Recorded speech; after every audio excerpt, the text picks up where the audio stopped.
Hi everybody, we are Twitch Pixel Studios and we are live for our first ever art stream. My name is Jeff Salmon, I'm the founder of Twitch Pixel Studios, here with my lovely life partner Natalie Harvey, who is next to me in the stream. We're also here with the perfectly talented Travis Fowler and another extremely talented individual and robust human being, Michael Murphy. Hello. Hello. So our goal here, actually, just to give everyone a rundown. Twitch Pixel Studios was founded in order to make our own animated series and bring our ideas to life. We're going to be producing our own ideas, our own pilots, our own pitch files here live with you. We'll be doing storyboard art, we'll be doing character turnarounds, we'll be doing developer rigs, we'll be doing concept art. We'll be doing tons of stuff with you all around our ideas and talking about our ideas, talking about animation as a whole, as an industry, and all of our favorite pop culture and games and movies and all that kind of stuff that we love live with you guys. You guys can join us on any platform, whether it be Facebook, Twitch, or YouTube. You can follow us on Twitch at twitch.tv/Twitch Pixel Studios.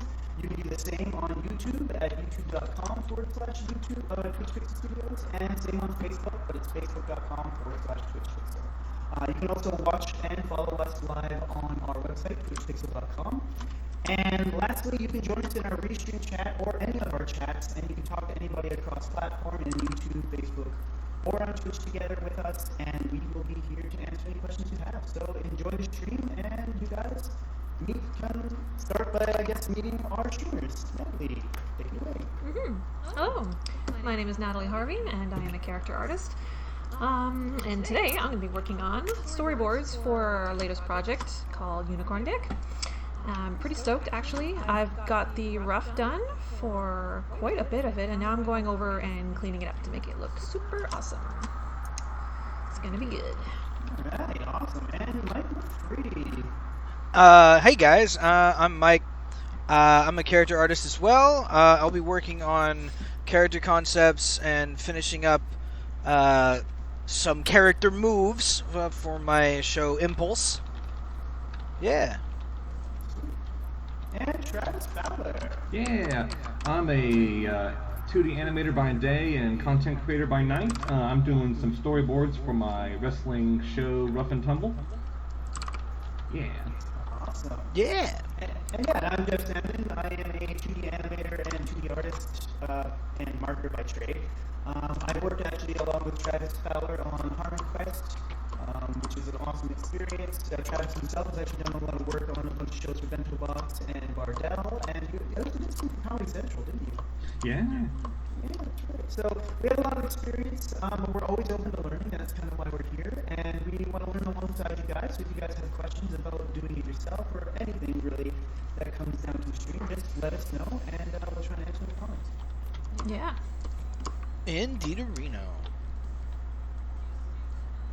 You look, our stream keeps disconnecting. So if you guys see any issues with our stream as well, please comment. We would love to hear any technical feedback. We're trying to get the stream up and running the best we can. But yeah, if you run into any issues yourselves, or you're seeing any timeouts or issues with things stopping, just let us know in the comments.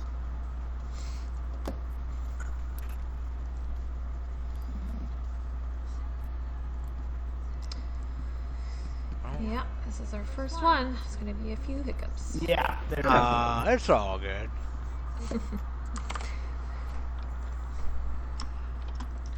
Anyone here listen to the Midnight? The Midnights. Oh, the Midnight Gospel? No, the Midnight. Travis, you're listening to Synthwave, right? Oh, yeah, I'm listening to Synthwave right now. Have you heard of the Midnight?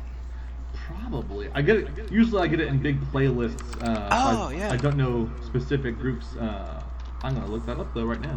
I just put a link in the chat. Like, this is what gets me in the groove, man. Like, it's Ooh, yes. I'm going to play it. so good, so good. I'll have to check that out too.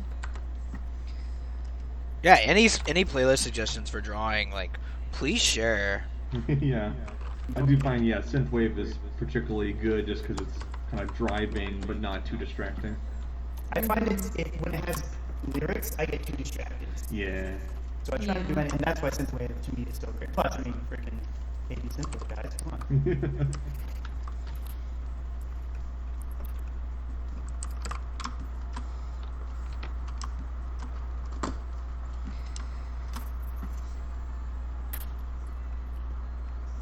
Oh, you got, so you're working on a bit of Unicorn Dick storyboard there, isn't it? Yes, that's right. Just the very beginning. You're catching me as I'm starting the first couple of panels, which is good. Nice. You can follow along and see the whole project get done.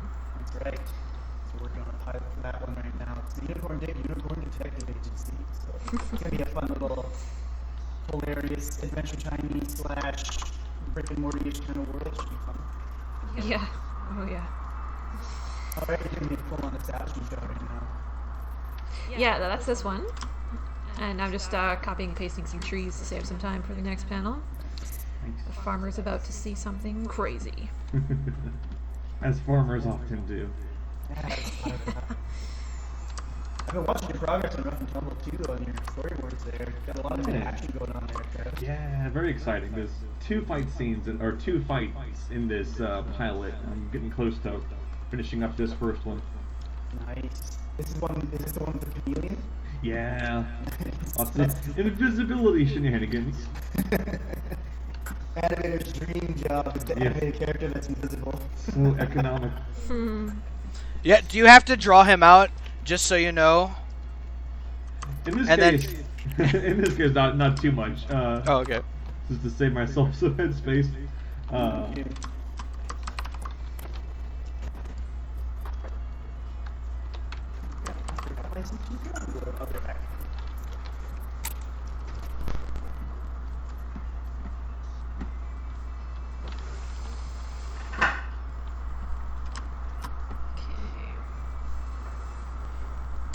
For anybody looking at my screen and wondering what the heck I'm drawing, it's a portal. Oh, yes. A bunch of What the swirl heck are you? lines. Oh, okay. Yeah. Will look way better in color, of course, but One step at a time. right. Give it some squiggles.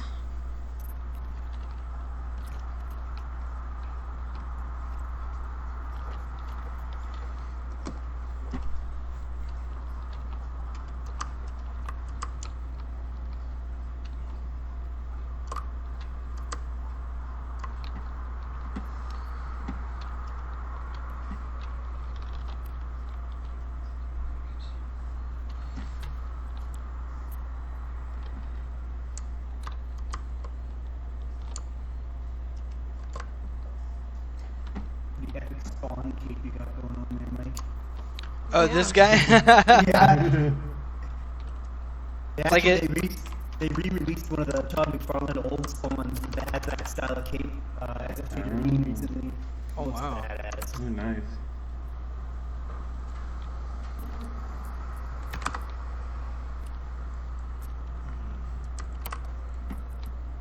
I think I'm getting my wires crossed. Did you say something about like the magic being made of like blood and stuff or something, or is that something else I was thinking of? Is it blood magic? Ah, yeah. Yeah, no, it's Yeah. exactly it. Is Nice. he uses his blood as a as kind of a masking mist. He's a melee brawler, so it's kind of like a fog that lets him know where everyone is at within his little boundary. Nice. It makes me think. It's always an anime that I always recommend a lot is Blood Blockade Battlefront. Yeah! Yeah, you know what I'm talking about. Yeah! But they have a lot of like, my blood turns into a spear, my blood turns into a cool samurai sword. But, A but cool samurai sword. But no, yeah, it's cool stuff. Thank you. Jeff, how many viewers do we have? That's an interesting question. We have some viewers, I think, here. Let's see. I guess we should review the best place to check that one. It doesn't say. We have one viewer on each platform, and that might very well just be me. Oh, yeah. But that's fine. We'll get That's, yeah.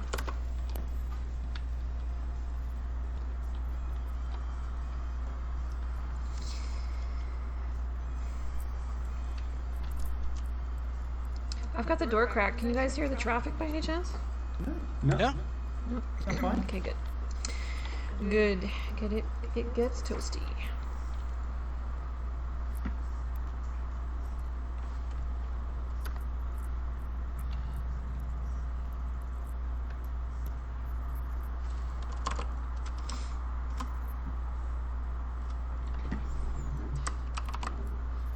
Gotta remember how hands work.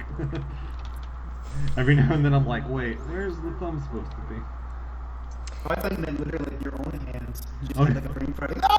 Or, what are these five things sticking out of my palm? What is this?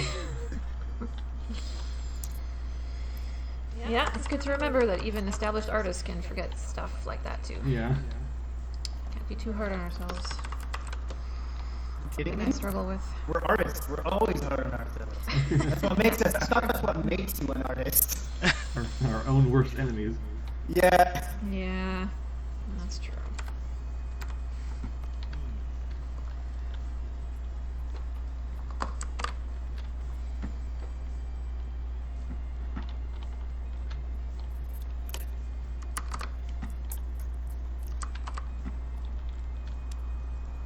Haven't really had much time to do any art recently. I'm trying to get the live stream all technically sorted and stuff, but now it's starting to get back into it.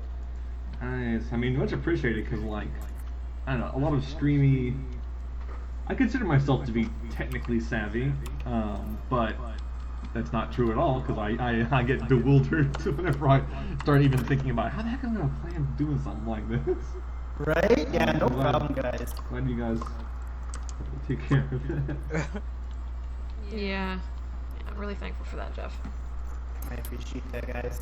Donka. I get that too, because honestly, the technical side, you just want to sit down and do your art, you know, and Yeah. there's so many options to stream on now, so many different ways of doing it, and of course, like, even having 4 people in one stream, even like a year ago, would have been a technical marvel, right? So, it's, the technology's finally there, where we can start doing a lot more collaborative stuff, and now that isolation's full blown, these companies are going to focus harder on letting people do this kind of stuff, so I figured, hey, why not check out these new techs, and honestly, I think it took us about a week to get everything sorted, but that was between like waiting for tech support to reply and making sure we do tests and stuff like that. But Yeah. overall, it's pretty painless by the end of it. Now that we have it going, it's kind of self-propagating, I think.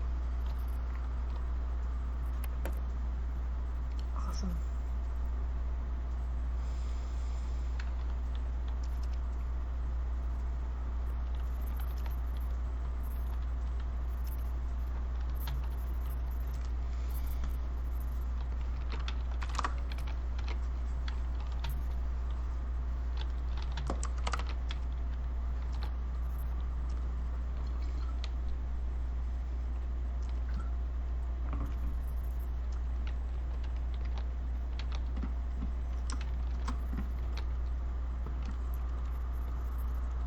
All those other ones isolation and treatment. Isolating. I mean, to be honest, to me, it's identical to my regular life. Pretty much, right? Yeah. When I was living with you, I was like, I'm going outside, and you'd be like, I'm staying inside. Did you hiss, Jeff? Travis got to explore Kelowna while I explored my living room. That was great, though. Yeah, man, I don't know. I've always been a social distancing kind of person anyways. I have social anxiety, so, like, honestly, live streams and stuff is the best way for me to socialize. Wonder. I mean, as a gamer, like, it's kind of like, oh, okay, I'll just continue my whole lifestyle, and Yeah. Yep, pretty much, eh? I get people who need social interaction too, though. Like, they're kind of like crazies they're getting from being isolated.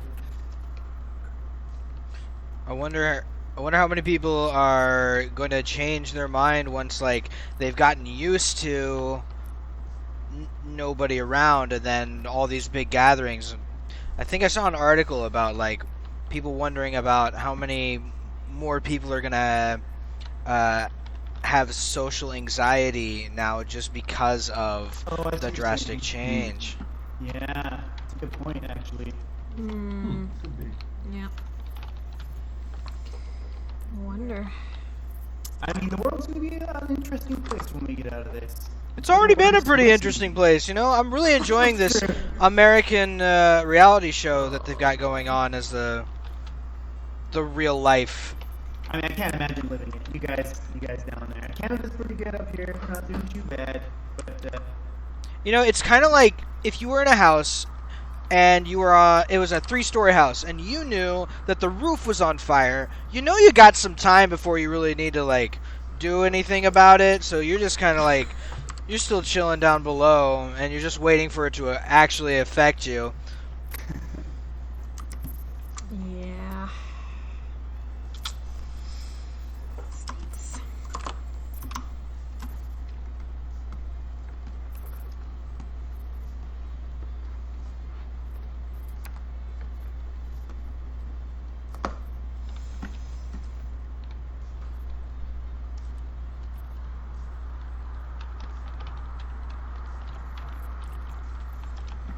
I always like this bit that I'm working on here. It's like there's a part when the Chameleon twins are getting into an argument about how like they messed up their like the moves they were doing, and like eventually like they blip visible for a second, but then there's a few like comments where it's just like cut to like an empty background and then cut back across to another empty background where they're just like yelling at each other. That's They're just like, I told you to do this, that, and that. And then like cut to like another empty side of the ring where it's just like, well, I told you we were gonna be doing this. And then eventually like. I Ruff and love the Tumble are comedy like- there, man. It's so great. Yeah. Eventually Ruff and Tumble are like, oh, good, this is our chance, and then they're like clothesline, and then. Are you like, are you gonna cut to the host going like back and forth, looking left and right? Yeah, there's a part like at the end of the match, like they're pinning down the chameleons, and they're both invisible while they're pinned down, and they're like, they have him pinned. I think they have him pinned. I think they're pinned. The referees can move, and they're like, they're here. Just please start counting. The ref should like be feeling around on the ground until he hits them, you know? Oh my god! I mean, as far as they know, like what is your is who's Tumble, who's Ruff? Ruff is the hedgehog, and Tumble is the armadillo. So could Tumble technically fake the host out by literally just like squeezing air and acting? Oh yeah, totally. They could just be like, oh, we got him. Right here, guys. He's lying! Well, are they gonna have the chameleons gonna have like accents or anything? Ooh, maybe. I haven't thought too much about how they're gonna sound, but they'll probably have some kind of accent. Where's this arena at? Is it I somewhere guess- else in the world? Ooh, what the hell? I hadn't thought about that. I guess usually I just imagine it being local, but it could be somewhere. Because the whole like pilot kind of starts like, and we're back from commercial, back into the middle of this fight that we had started. I like it. Which is something that I think would be a fun thing to like have be a running. Gag. Yeah, running gag kind of thing where like and it's also a good like strong way of starting every episode where it's like, and now we're back in this match in progress.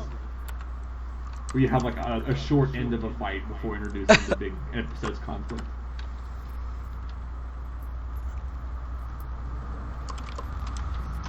For some reason my thoughts are like, just like they did in Batman Brave and the Bold. Weird cut to pull from, but like, in that Batman series, Batman was always like, the first few minutes is like, thanks, ghost of Uncle Sam, we just finished taking care of the space invaders. Any problem? No time. Like, no problem at all, Batman. And it was completely unrelated to the episode, but it always started like them at the climax of some other adventure with some like D-list superhero. Think you shouldn't be a superhero, man. I'm just glad to be here. Oh, thanks for including me, guys.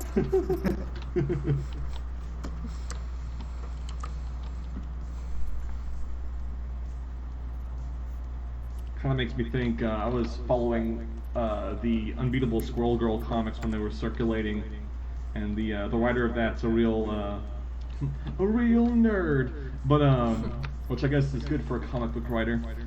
Never But seen a real nerd before. yeah. But he was talking about how he had this pull of like there was somewhere in the Marvel universe a walrus man who has like the proportional strength of a walrus. But then like there was a writer's note where it's like technically since he's smaller than a walrus, he's actually weaker than a normal human. By that, by that logic. Or something like that. And it's like, oh man, yeah, that power isn't very good at all. Oh, jeez.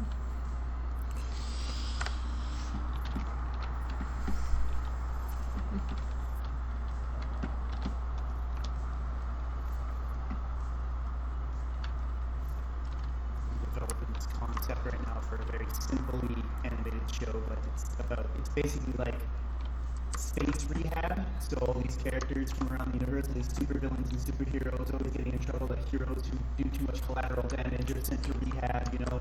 And so you just have this staff that are stuck dealing with these like idiots all the time. They're super like crazy idiots in here for rehab, whether it's like drug addiction or addiction to murdering people, or you know. Ooh, that's fun. It's kind of like you get all the fun, like, yeah, like the idea of kind of like the celebrity rehab places, but like superpowers. It's very cool. Yeah, exactly. Well, more than superpowers too, like alien dictators and like, right? I'm trying to make it open so that like 8-bit characters can exist with like BoJack looking characters that can exist with South Park looking characters, you know? Nice.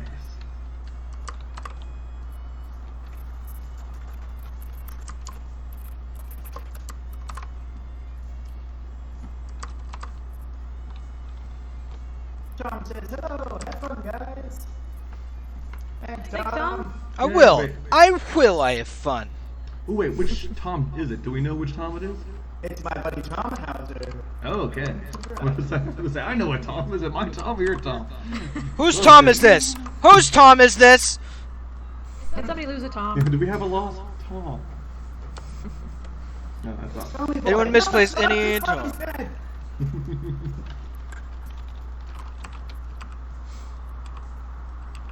There you go, Tom. That is a special call out just for you. And for all Toms of the world, hi, my name is Tom. Please leave a message after the tone. There, there's a freebie for you. Your custom license plate will be in the mail. Yeah, It says that's right. Tom on it. Somewhere, Tom from Facebook is smiling. Or not Facebook, MySpace. Ah. Tom from MySpace. But Tom from MySpace, the friend we For all all knew. Yes. For they are erased now. The race of Tom. Oh, somewhere in some universe there's a there's a space station. It's like MySpace. Hey Tom. Hi Tom. Hi Tom. Hi Tom. They're all named Tom. Automatons. Ha ha ha ha. My robot automatons. Automaton. Oh, that was pretty good, actually. I'm gonna give you that.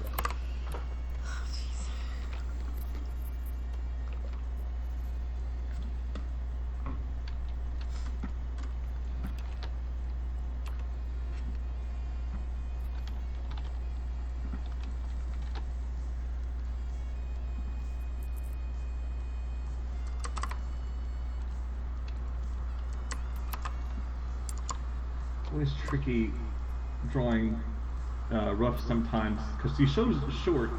It's hard not to like, have all of her like when she has her arms up, have them being like as long as her whole body sometimes. Yeah, especially when you need to exaggerate her to reach something. Yeah. I had that problem when we were animating Bone Weevil. Oh, Bone Weevil was so yeah. Because his limbs are so tiny, and then you have to keep up with them in walk cycles, and their Yeah. stride is so much longer than his, so he's like... And he's got those giant feet that he has to like shuffle around Yeah. with. Ugh. Like, Small, small feet. yeah. Small characters are so hard, or short characters are so hard to like do walk cycles in a group with. Well, then stop making so many! I know, right? Why do we have to keep making small mascot characters? Why can't we make tall, looming mascot characters? Yeah. Well, then you get the noodle syndrome with their limbs. Mm. You mean like Trigun? More like Adventure Time. Ah. Like, honestly, none of the characters in Adventure Time have bones. Them noodle They are all just squishy noodles. bones. Noodle people. Noodle people. There's a idea for a show. People made of noodles. I'd watch that. Remember that old Newgrounds Flash cartoon? The hippopotamus that got noodles on my back. Noodles on my back. Noodles on my back.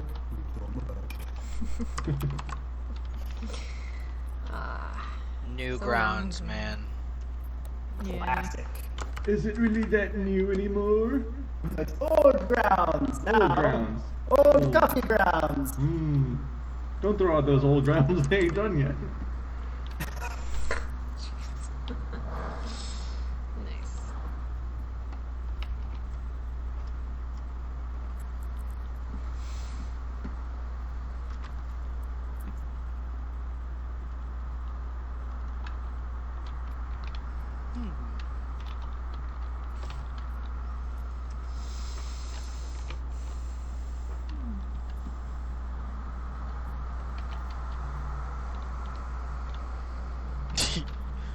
No.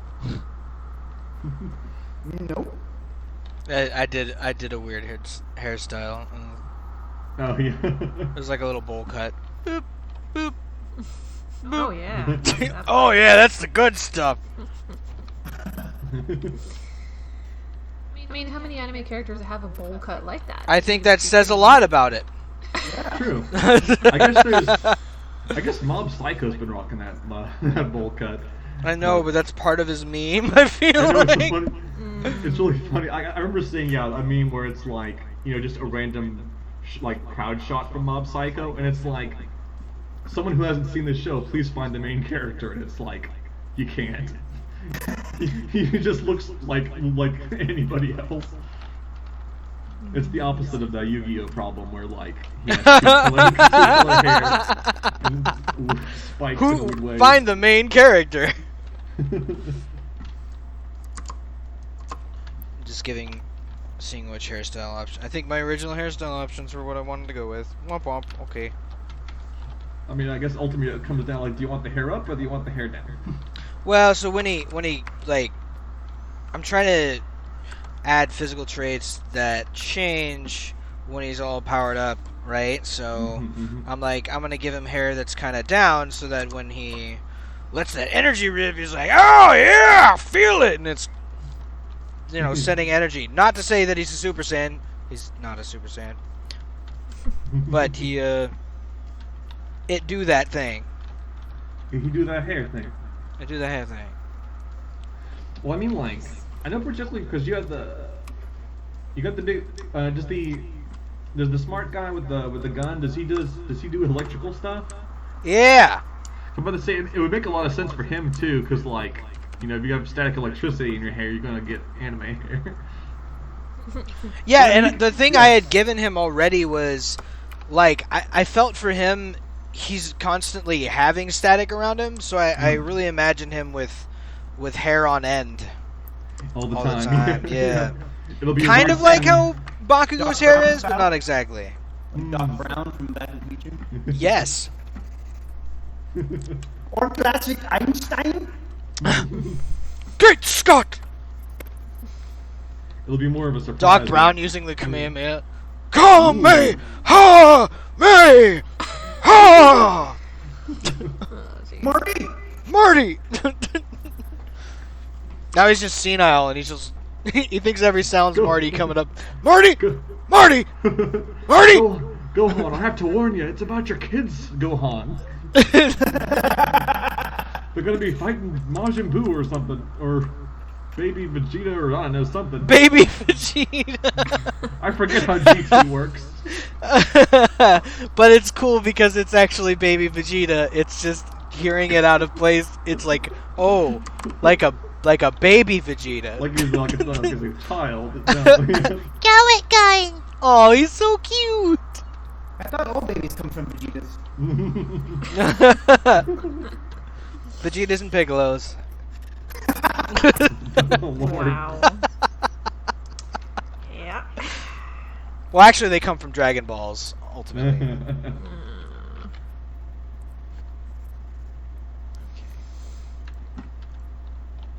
Where did I put him? No longer American Gigolo, it's American Piccolo.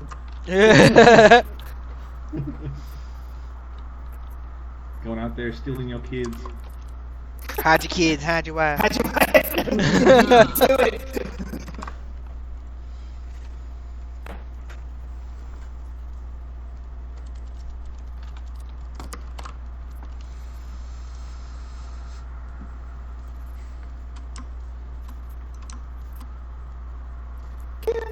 Get him afraid. That last feed is distorted. Uh-oh. Which feed? Your feed is very clear. One of the feeds is echoing. Okay. Thank you, Kim. I will check right now.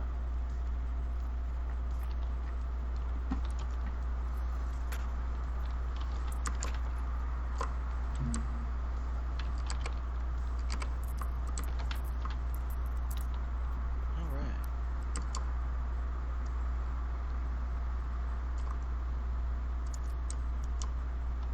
You can pop out of Discord, guys. I'll be right back. Yep. Okay, dog. Okay. Okay, lady, I love you. Bye bye.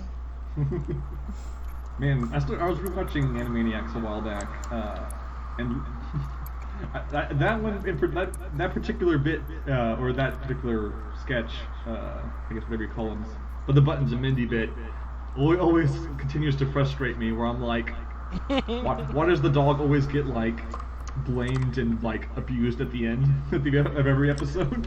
The author hated dogs. That's the That makes a lot of real sense, thing. actually. right. Like for Trigun, I looked up like, does the author love guns? Because Alright. it was like Totally my feed again. Gungrave and fucking Oh yeah, a lot of guns. A lot of guns. Okay, guys, I'll be right back. I'm just gonna do some switching around with some cables, see if the internet going better so my audio starts to choppy. Okay, dog. Mm-hmm. bye. Bye. Well, goodbye. I used to hate that. This is kind of funny now. It's silly.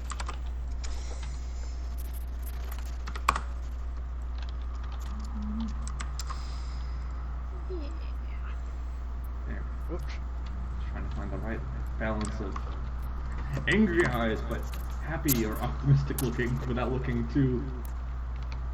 They were too angry. I had to make them less angry. Yeah, it looks good. They're excited. Really? The moment of victory is at hand.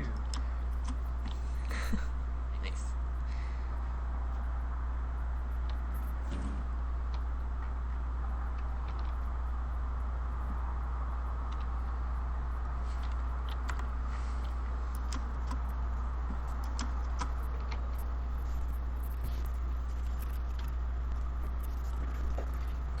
I mean, thinking of creators' motivations, a la the guns thing. When I got to see the movie Promare in a theater showing a while back. I don't know if those who know or not, but it's a Studio Trigger anime movie about, I guess, firefighters stopping terrorism because there are people who start fires with their minds and stuff. But Oh, wow. it has this. The first half of the movie has a really good like theme about like acceptance and people who are different. But after a while, that throws it in the trash and is like, never mind. Never, Move we on." were wrong. We were horribly wrong. But afterwards, I had an interview with the directors, and it's like, what was your thoughts going into making this movie? And I'm like, oh, I can't wait to get that good creative insight. And they're like, grabs microphone. We wanted to draw fire. We wanted to animate lots of fire effects, so we made this movie. And I'm like, well, I guess there you go. Alright guys, give me a second here. I'm just going to do a quick test again with my audio. Hopefully that fixes it. Okay. Just want to make sure that all my devices are using the proper mic. I think that might be perfect. I am the proper mic. But let's say we have the mic right here. Haha! The proper mic. It was me all along. The proper mic. We follow the Feels proper like mic. that'd be something from My Hero Academia. Proper mic. His quirk is. The proper mic. Proper mic check. Proper mic check.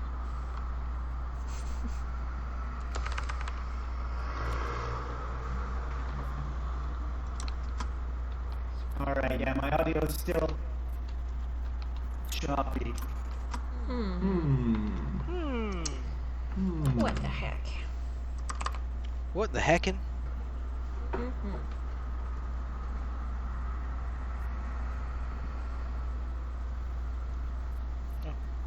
That's fine.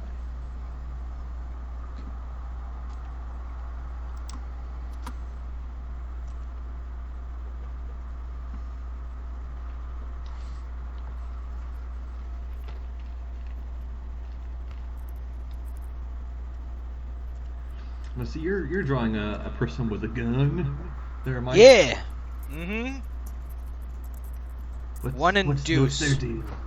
Deuce. Deuce is the dog. One is the man. Oh. Are they some other combatants? Yes. Very nice. Does he have those like princely shoulder ruffles there? I see. Yeah, I love drawing those things so much. I love I them. love those. Yeah, because I was thinking about your show idea and like what kind of some good, I guess thematically appropriate villains. I'm like, obviously you gotta have a rich guy in there. Yeah. I want to hunt people. They're lesser than me. The ultimate game. Fortnite. No, I mean, What was that? I mean- Oh my god. Yeah. What was the movie where the guy would invite people to his island and then hunt them? I think the most dangerous game. I think. Yes. Yeah. It's man. Turns out I it's would like man. to. I would like to participate in the most dangerous game. Trying to get Tumblr followers. So, very Hey guys, I'm just gonna drop off the stream and restart my OBS, and I'll be right back. Okay. Also, drawing curly hair is one of my new favorite things. nice. Mm. And coils. Luscious locks.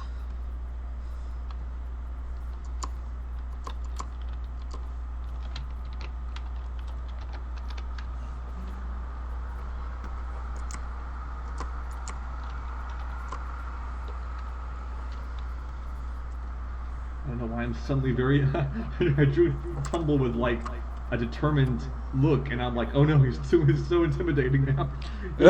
he's almost never looking like this. He's usually scared or concerned looking. But seeing him with determination, I fear for my life now. Wow. Obviously, something's about to go down if he's not worried about something. About to go down. If this guy's confident, something's up. Yeah.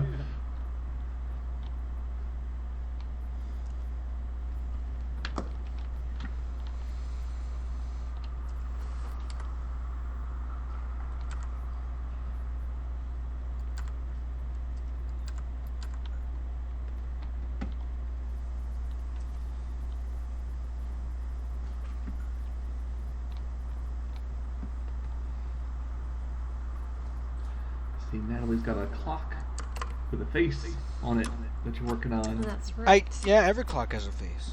What? What? My mind is blown.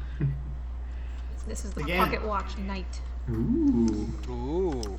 He's got his cute little sword I'm about to draw. Ah, nice. Very cool. Yeah, that's one of the fun things about Unicorn Dick is actually all the characters are pretty darn cute. Yeah, all the ones I've Pretty seen fun to are draw. really like neat and imaginative. Like Yeah. Alright, so Yeah. I restarted OBS, I did some sound changes, changed my mic over. I hope this works. So I'm just gonna do a quick test again, guys. Just okay. give me a moment here and I'll pop back into the channel with you.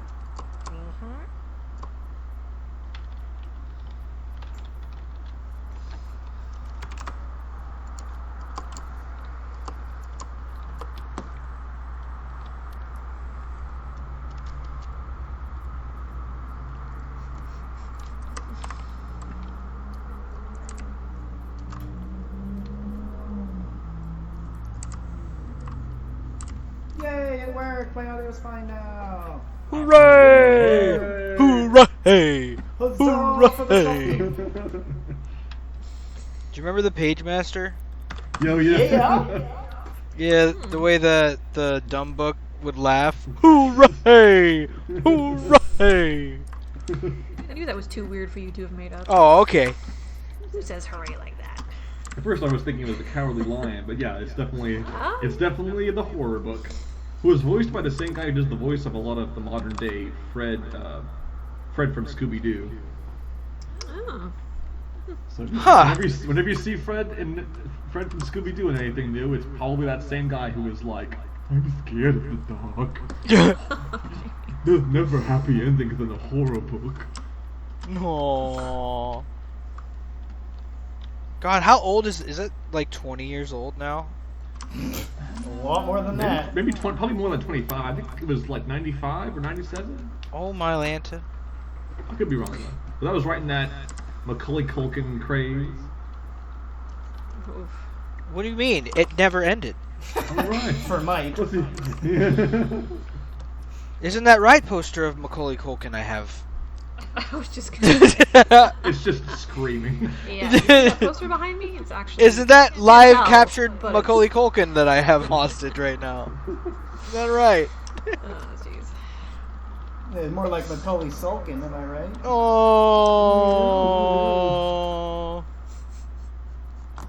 I'll allow.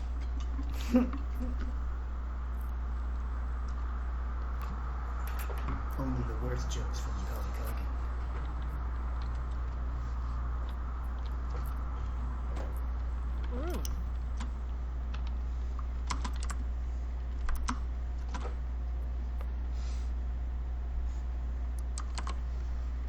Yeah, I was actually remembering Page Master recently because I've been.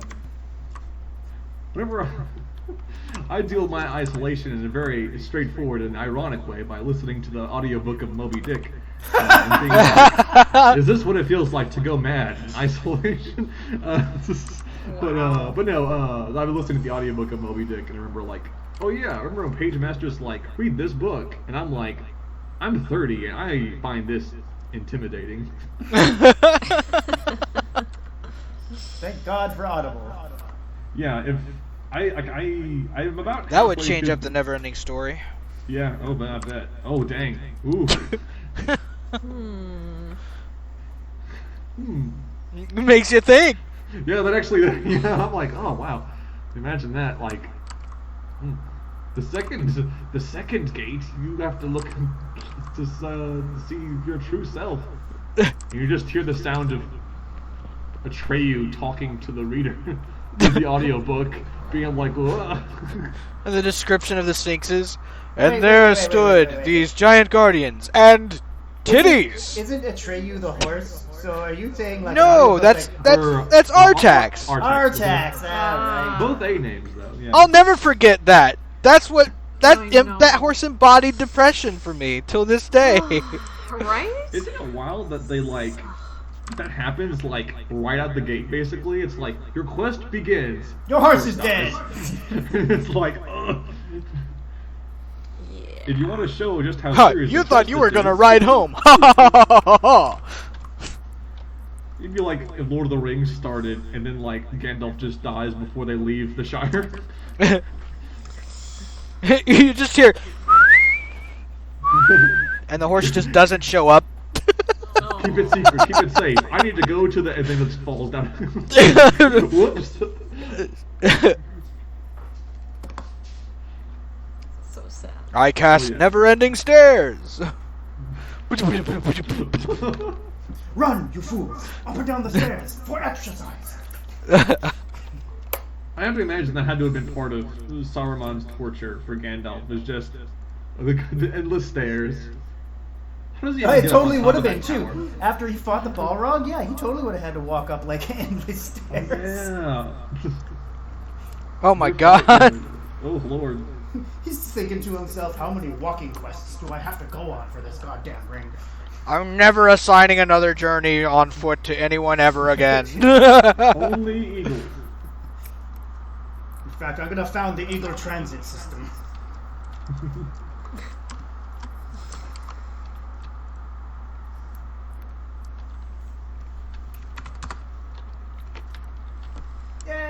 good. Jeff, you sound good. No extortion. Everyone say hello to Eric Ard. A call out for Eric Ard.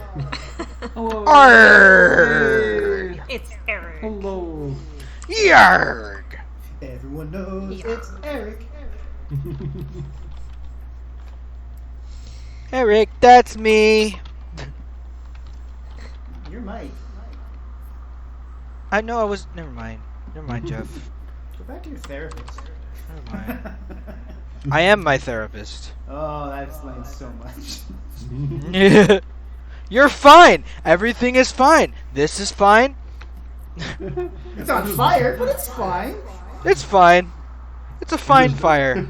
Doodling a bunch of nonsense while I nod my head and say, "And how does that make you feel?" And be like this guy. I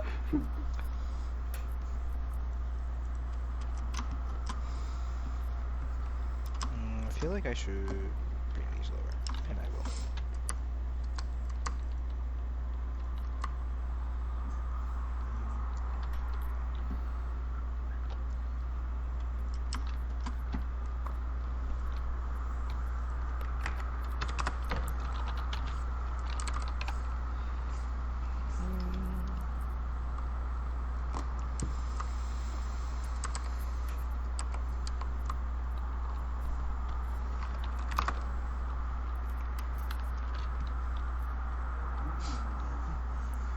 Oh, pocket watches. Oh, they're coming through the portal. Nice. Yep, that's right. Watch out, world. Yeah, watch out, world. Ah. Watch out. Oh. Yep. It's about to get magical. Oh, yeah. And stopwatchy. It's about time. See? That's what I should have said. Right there. You should have said it sooner. Your timing was off. Ooh. You clocked in a little late. Oh. Ooh. Stop. Watch. Ooh. My life, not my soul.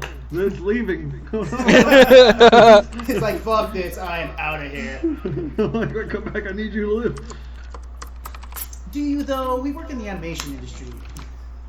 Oh, that's right. I got rid of my soul a long time ago. Yeah, you have to. You have to.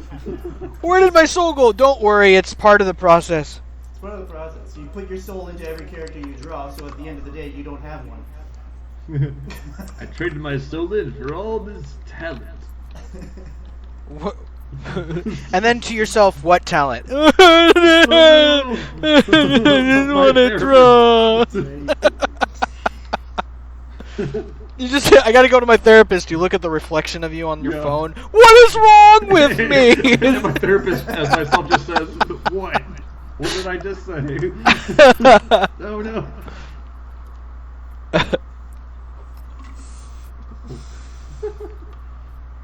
Well, jumping into the ropes. Yeah. My research, all my research for wrestling, it's called an Irish whip.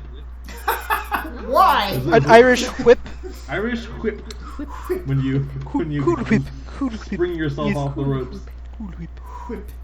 Whip. Irish whip. Whip. And as I say that, I'm like, I could go for some Baileys right now. Baileys. Yeah. I could really use some Baileys right now. I'm a bit parched. All this drawing got me watery mouthed.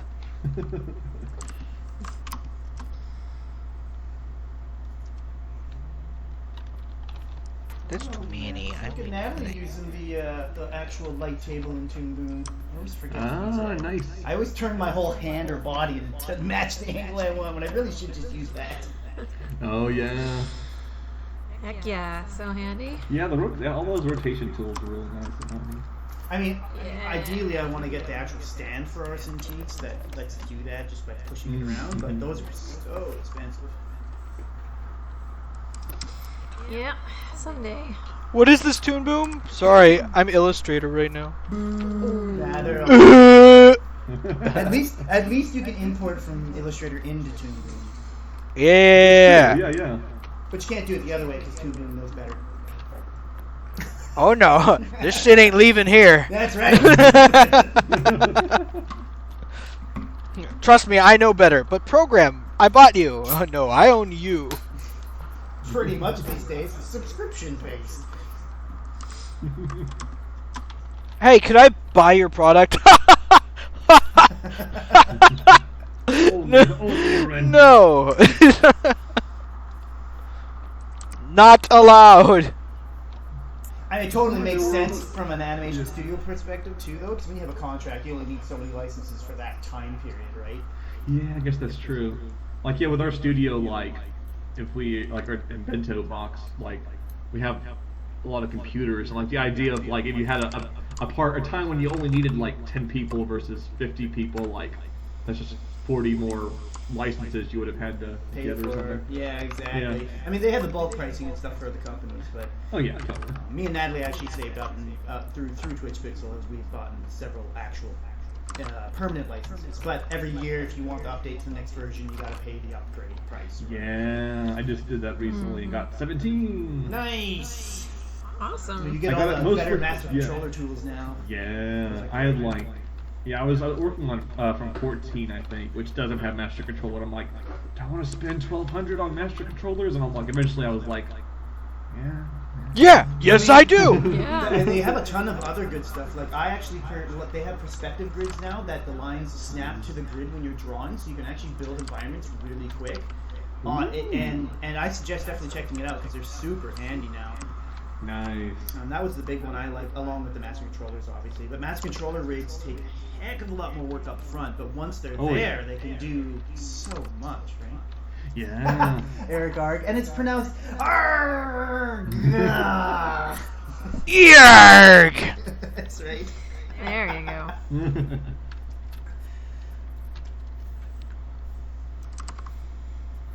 Yeah, because we worked on at Bento Box, we worked on a show using master controllers. It was a sci-fi show, Alien News Desk, which is like a news show with 2 news anchors. And thus, like, and there were like alien news anchors, and it was like having master controllers was really nice just to be able to like do a subtle head turn, like just have their head shift a little ways and have all this stuff on their face because they're aliens and robots. Nice. Like, and just to have all that, just be like, whoop, done. Yeah, and you can also, if you really dive into building the extreme rigs, which is what we're focusing on, you can have full facial expression sets that transition automatically. You can have a lip sync automatically move with the head turn that you build. Like it's really impressive. Like you can almost do Disney quality style animation with rigs now if you build a good enough master controller.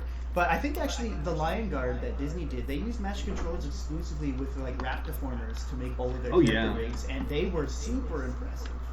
Yeah, in general, because the studio that does that is like Mercury Filmworks, and like all of their shows, like, definitely very master control heavy, but like their rigs are just so darn pretty and like, because they also did like the Rapunzel show. Oh, nice. And like, I think there was like a recent episode. I haven't really watched much of the show, but it's pretty. But I remember seeing there was like a recent thing where it was like the camera was spinning around 2 characters like in the middle of a song, and like it looks 3D, but it's like just really good animation and rigging work. Nice. Yeah, because What did that's they- the thing, is like once you get that turnaround in the master rig and you just scroll in the timeline, it looks like an actual 3D character rig built in 3D Yeah. because the transitions are automatically done so well through that master controller. What did they use for Klaus?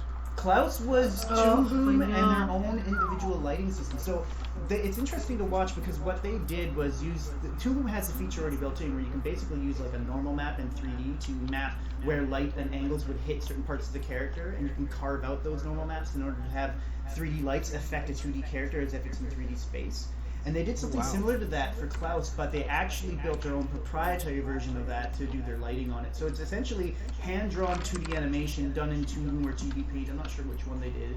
And then that hand-drawn animation got filtered through their proprietary lighting system, which would actually track all the line work and apply 3D lighting to it for them, and it made it look like almost a 3D model.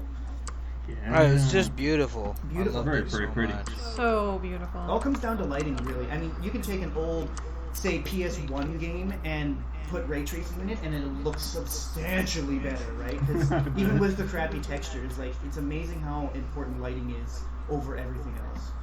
Oh yeah. Like I think I remember seeing some like, I think it was when the Spies in Disguise movie came out. They had like people showing their participation in it, and like, because people were like, "What's a lighting person do?" And like it showed the scenes without lighting where it's just like Base models.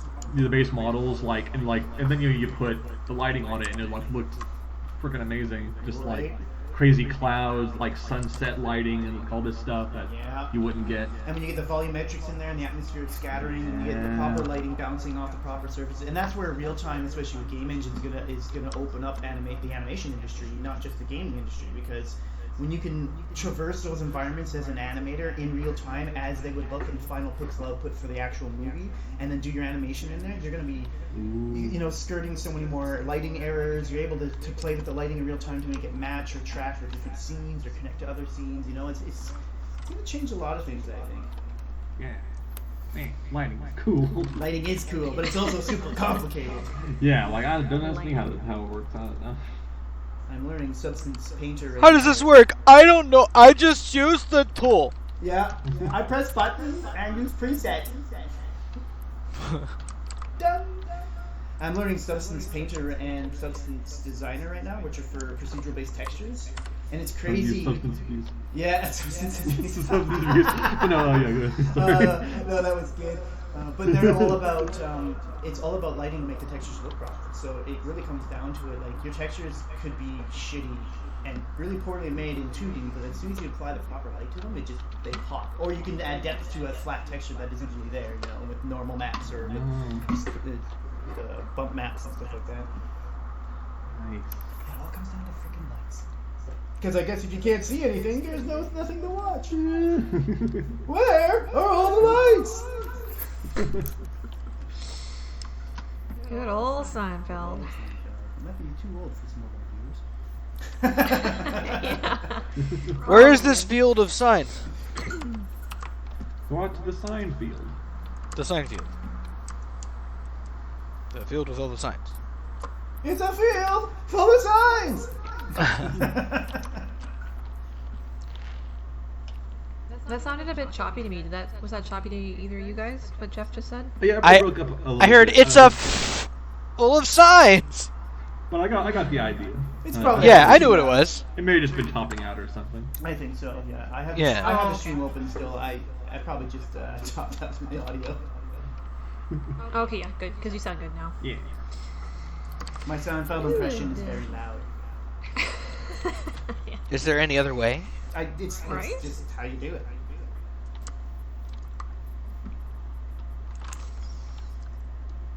Boop-a-doo.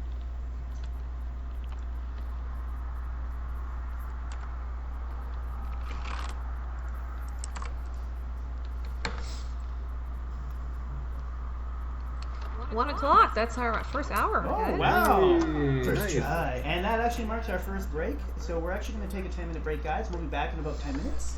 I'm going to throw up our social stream channels banner for you guys. So if you want to follow us on any of our platforms, you can take a look at our stream. We'll have all the links there for you to take a look at. Anyway, so guys, you'll want to mute your desktop and your audio input in OBS, and we'll turn it back on when we get back. And we'll be back in 10 minutes, guys. Sounds good.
Yep.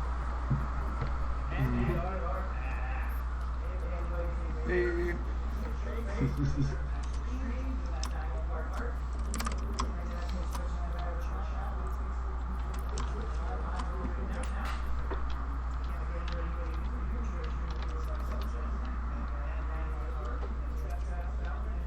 Hello. Hey.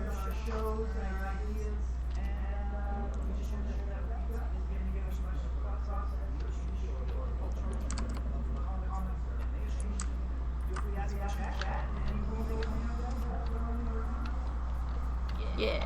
Yeah.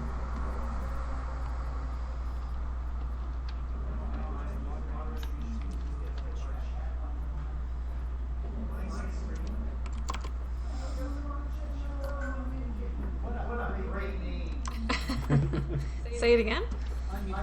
Onion King. Oh, that is good.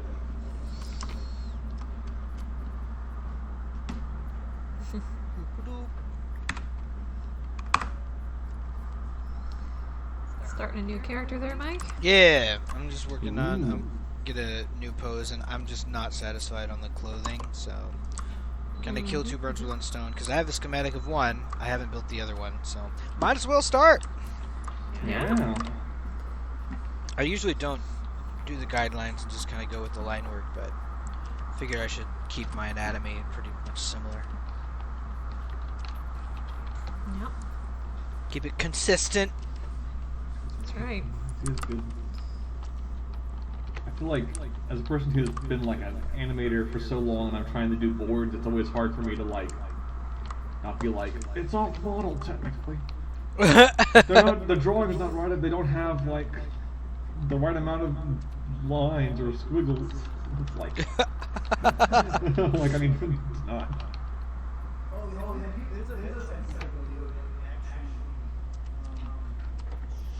Sorry, guys. That actually, you can go. Ooh.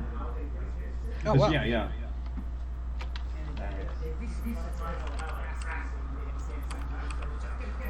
Yeah, they get real rough sometimes.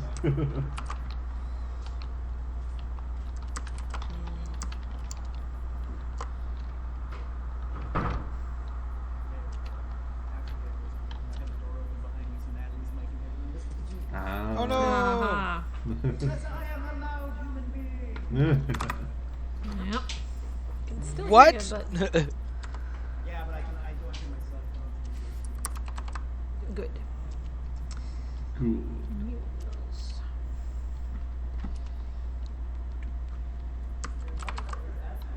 Yeah. Wait, that's the question? Oh, wait. Yeah, I guess she made one, I guess. Yeah, you can. Yeah, then you did it. Yeah. Yeah, I tell you guys.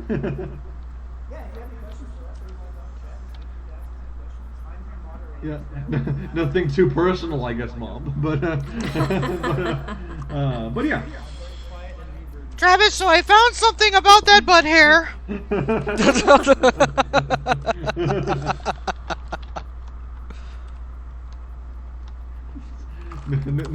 No more links to dating websites. Yeah.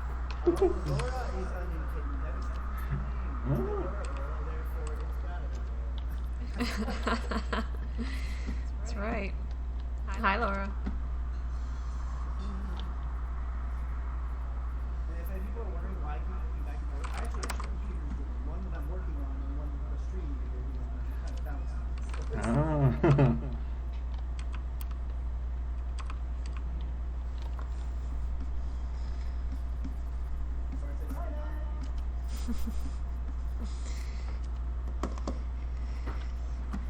Let's exaggerate this one. So Laura, I moved my mic a bit closer. Let me know if that made a difference. Move my mouth away from the mic so I can breathe.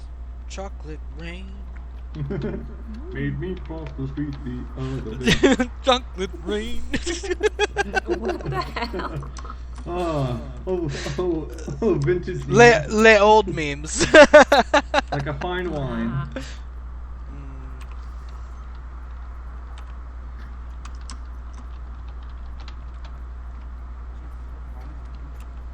The good ones.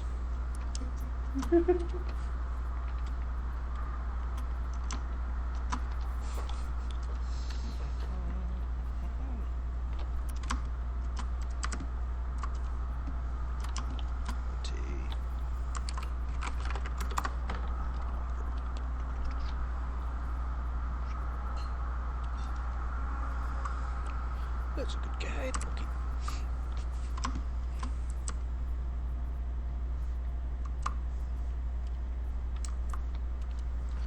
Let's just.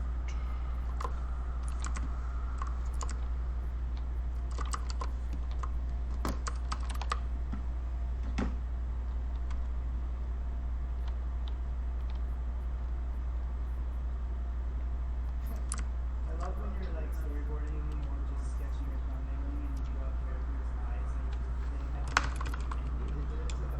blank stare. Oh yeah. Sometimes you keep it that way because you're like, I'm keeping that. Yeah.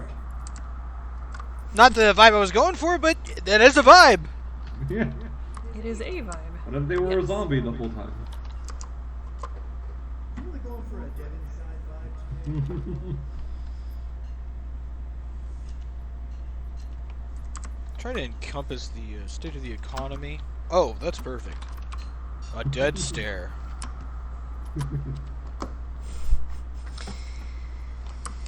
Yeah, pretty much.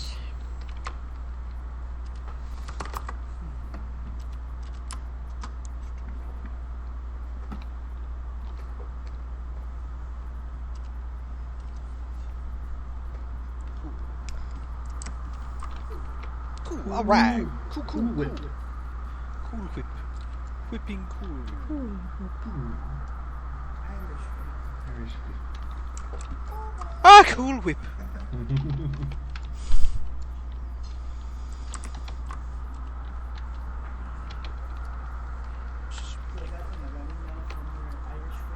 Yeah, so it's like you just get the ropes, then it's like back, spring forward, like if you're running, then like pow.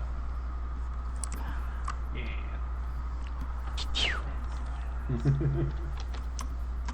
Bim, bam, biff. Look, what? That's a big hit. He hit them with a library. Yeah, you just throw the book at them. Look back here. Okay.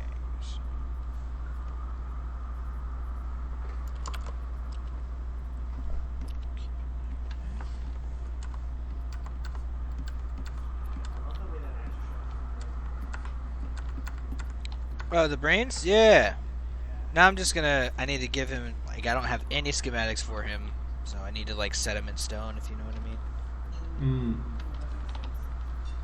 And I like now doing turnarounds, but as you see, I started with, well, I guess it's like a body 3/4 with him turned toward you, but Yeah, you gotta do it. I always look for start 3/4 versus 1. 3/4 gets a bit more reaction to characters, a bit more complicated, and then you can actually use more of the Yeah, it's like I- look, yeah.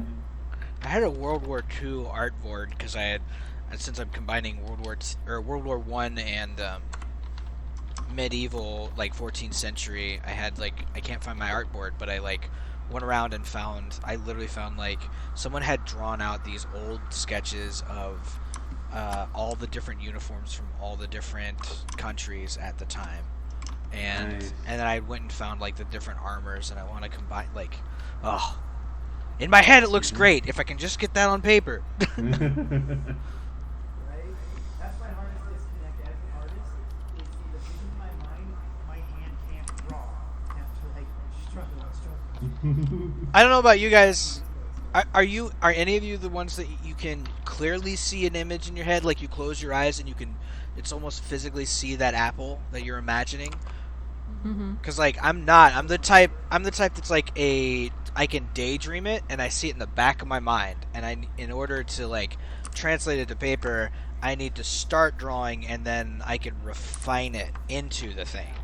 I'm an iterative artist for sure. Yeah.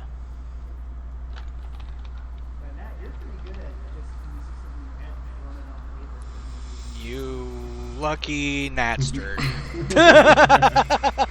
Yeah.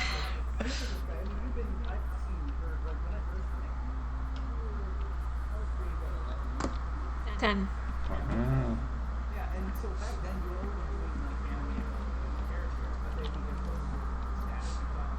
Yeah. Oh yeah. Heck yeah. Usually, yeah. Some of your best stuff is the stuff that you're just like, see what happens, and throw some paint down. Yeah, I mean that's really the fun part for me, is just emptying your mind and be like, I wonder what's gonna happen if I just start drawing, Yeah. and it's usually good. It's kind of like the Dungeons and Dragons of Ron, you know, you're just gonna start with this, where when you're planning something full out, you've got to take that time to fill it. Yeah. Get your 50 feet of rope, get your caltrops, you know, get your water skin in there, a couple of rations. Yeah, exactly. All right, let's play But it's D&D. so What are we worth it. doing right now? I cast Fireball. Eldritch Blast.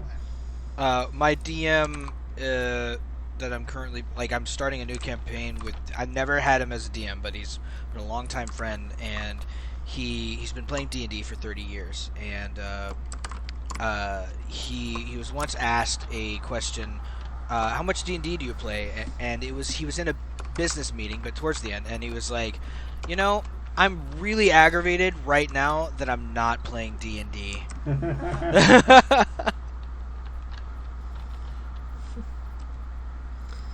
never actually played it much, but I do really admire it. It looks like a freaking good time.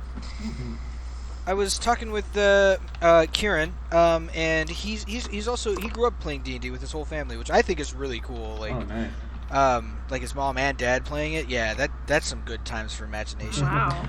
But since we're world building, we're like, wait, couldn't we build a D&D campaign in our world to help expand the characters and the whole world, and just like DM for it? So we're gonna try that out, because I have a feeling like that'll bring about some really cool stuff. Nice.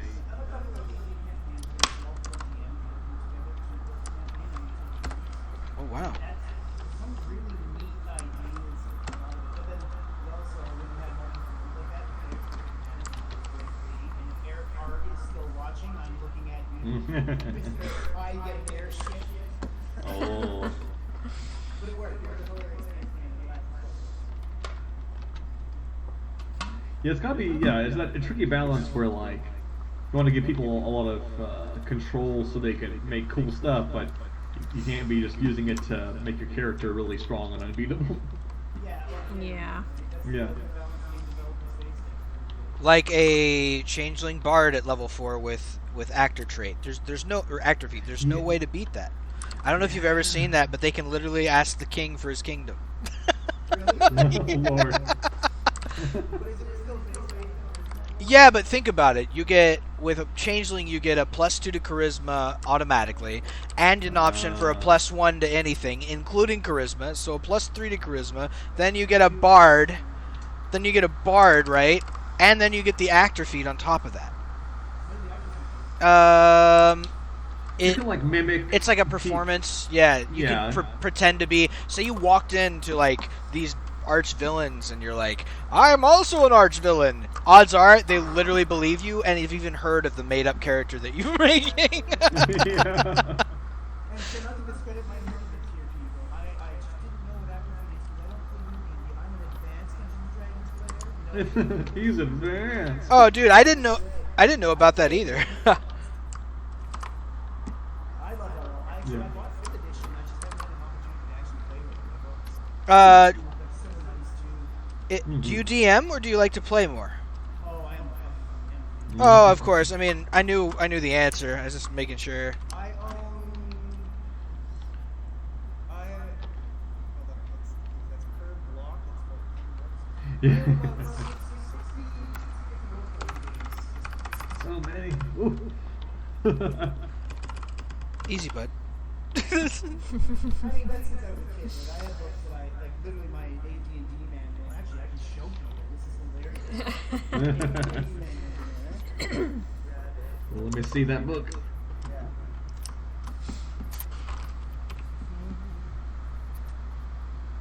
Here, I'm gonna switch over to my full screen mode here, guys. This is another awesome feature of me, where I am large on the screen. Ah. No, but seriously, I got my old D&D book here, and it's held together with duct tape on the spine. It's missing front board pages. It's falling apart at the seams. Literally, the cover doesn't actually connect except by duct tape. Like, it's been. Oh. Now, do you? But my best friend Josh McEwen, who had it, and he was 4 years older than me. He had it for about 10 years before he gave it to me, and I've had it since. This is probably about a 20-year-old book. Ooh. So, That's do you awesome. have the duct tape registered on D&D Beyond as well? Otherwise, you're gonna have to buy that separately. Oh, that's Yeah, right. yeah, yeah, yeah. It's gotta be the Gorilla Grade, because if you're not getting the Gorilla Grade, then it's just Right, right. Yeah. sunlight on that turn. Make sure it's from the D&D Beyond official site, though. Yeah, yeah. Yeah, Yep. yeah. Even if you physically have it right there and you can take a picture of it, doesn't count. Yeah.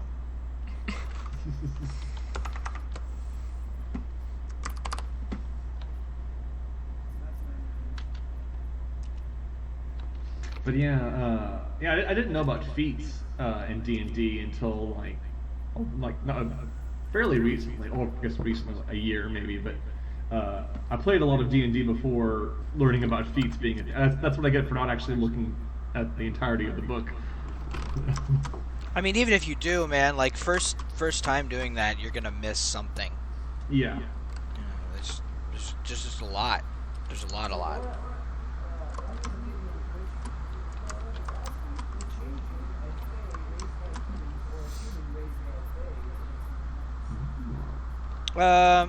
I think, well, there's stories behind it that you can choose from, just like anything, or you can homebrew it. I think if I remember right, they're primordials, but they age like humans. Like they live just as long as humans, and they mature. I think they mature by age 3 though. So let me make wow. sure.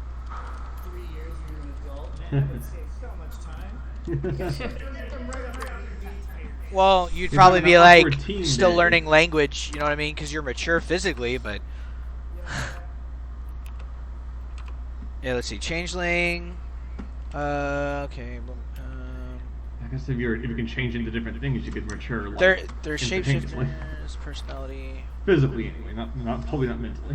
One thing about that's interesting on changelings is they're rarely evil. Huh. Interesting.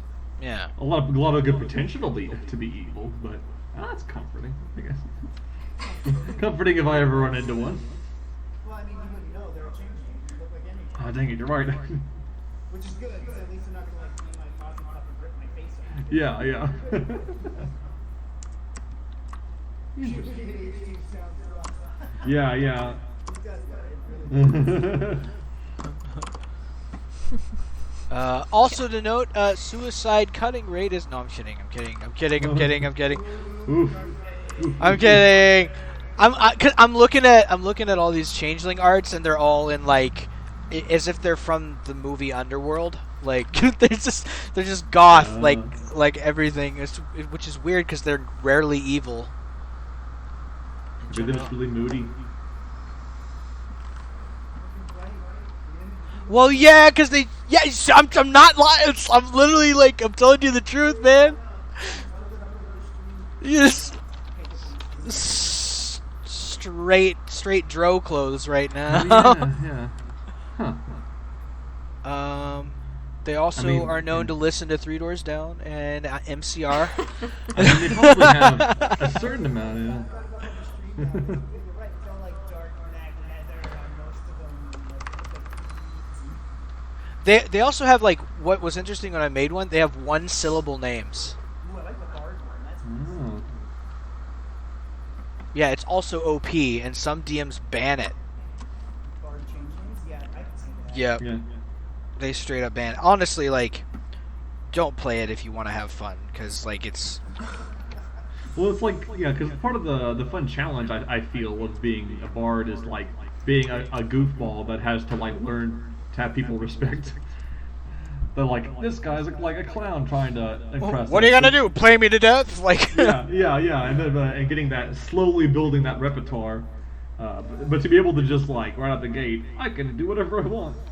A little too much.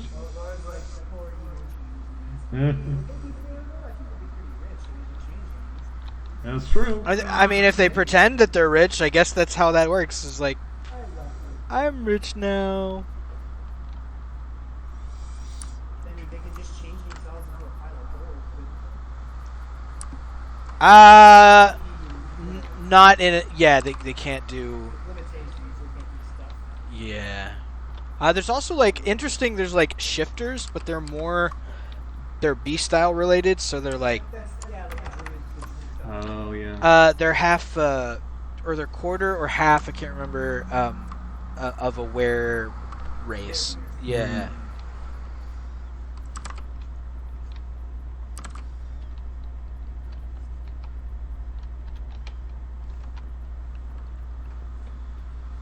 One Yeah. feat that I really enjoy, it's in the, I guess the campaign that Mike that you had started with us with John and Sarah. Yeah. Yeah. But my Dragonborn rogue, like I got him to feat inspiring leader, which I like a lot. Which is basically like once a day you can give a stirring speech to give everyone temporary hit points.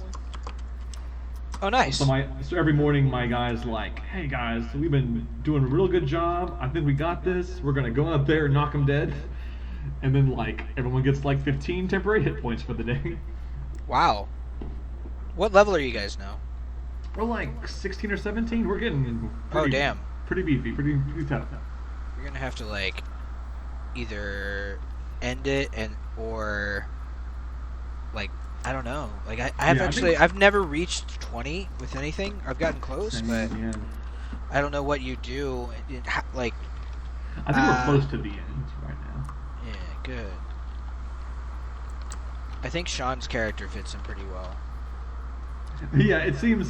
I think both he and I are a little too close to our characters, or too similar to our characters.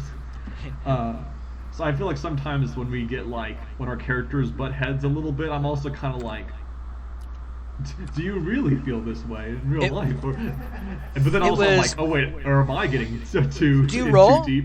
Do you ever roll to make decisions?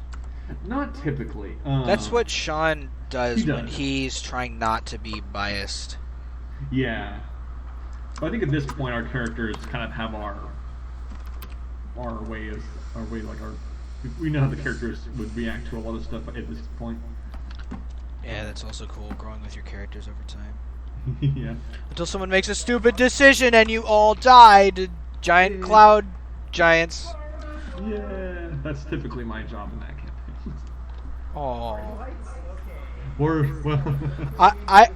I did hear a story. I did hear a story where shit was looking pretty bad, and then you guys pulled it out of your ass. We do that a lot too. John's a great storyteller, though. Oh yeah, he's great. I did wager everyone's life on a chess game once though. I know. Oh yeah, it was a nice campaign.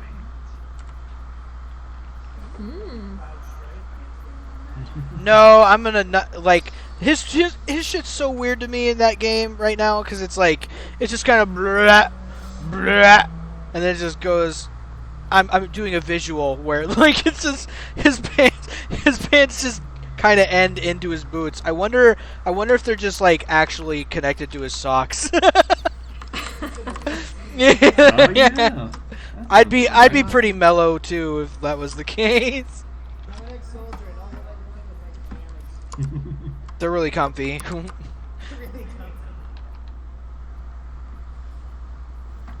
And I might not.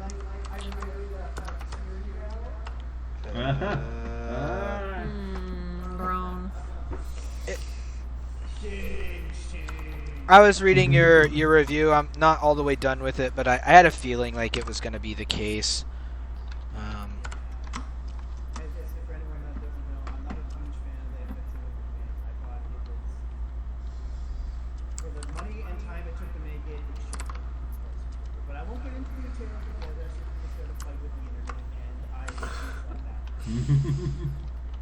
I mean, you can't ever really win. So you always lose. Yeah. The only way to win is not to play. It's not to play.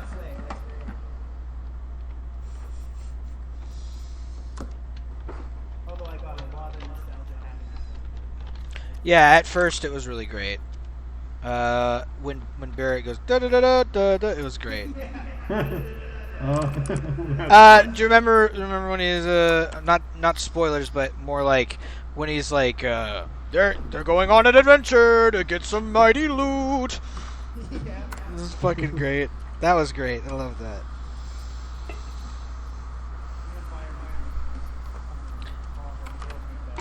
They got it, and yeah. the thing about it is in Final Fantasy 12 it was like you were playing an MMO but single player, and then Final Fantasy 13 went back to like you get one open area, and if you move past it, it's back to linear.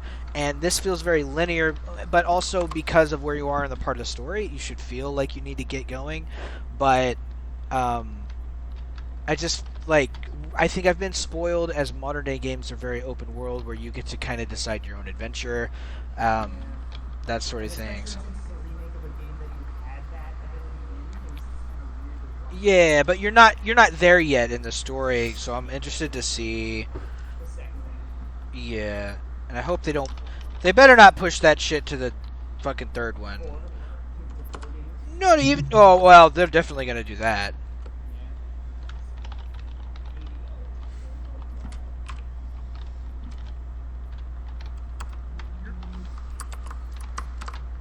But if you like Final Fantasy, you'll probably like it better than me because I am a stingy gamer. My standards are extremely high because I have a refined gaming. The standards are extremely high because I am. Because I am.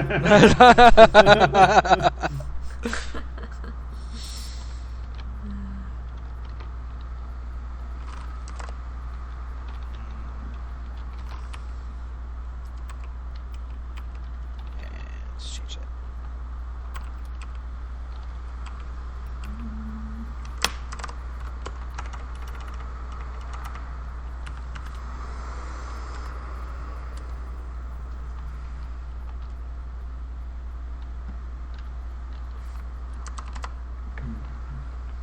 Just want to get to the place in drawing where I could pretty much skip my setup steps and just eyeball it and be like, yeah, this is what this looks like because I've drawn this 100,000 times. Yeah, I know. You- Right? I know. I'm on my way. The worst part about art is when once you sit down and you don't even realize it's really happening. It just gets done, and then you're like, at the end of the day, right? Like, Yeah. The worst part is that motivation to sit down and put in 5 minutes that you're not even paying attention to you're putting into it. Yeah, especially like if you haven't like when you're just getting started. I guess both in the long run and in the small minutia, but like you're not warmed up and like the first few scratches on the page aren't very good, and you're like, ugh. Yeah. This is Like, I'm amazing. whoosh. Yeah. But it's like even the most impressive artists in the world, the guys who sit down and draw something at a con in front of you, like even they have things about the drawings they gave you that at that con they were like, like.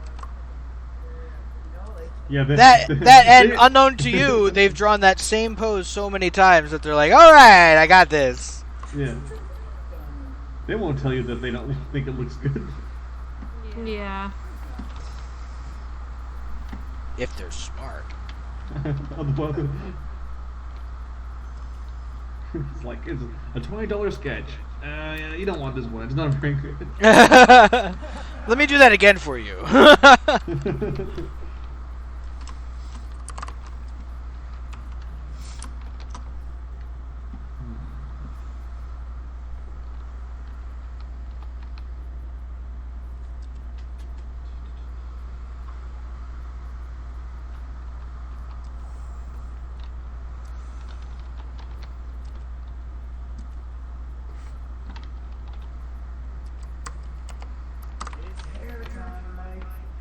I know. I love the hairs. Count the spikes out. Yep. 1, 2, 3, 4, 5, 6, 7, 8, 9, 10. Working it very well, and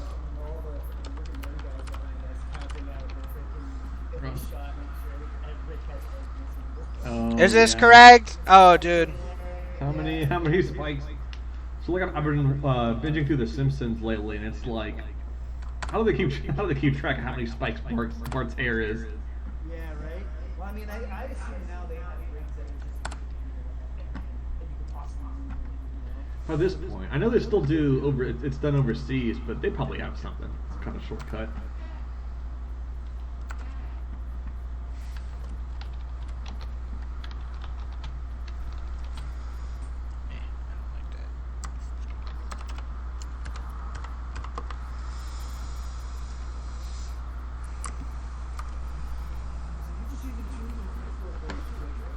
Yeah, it's always kind of silly, or that I always find it kind of silly that they have a separate program for storyboarding. Although I guess,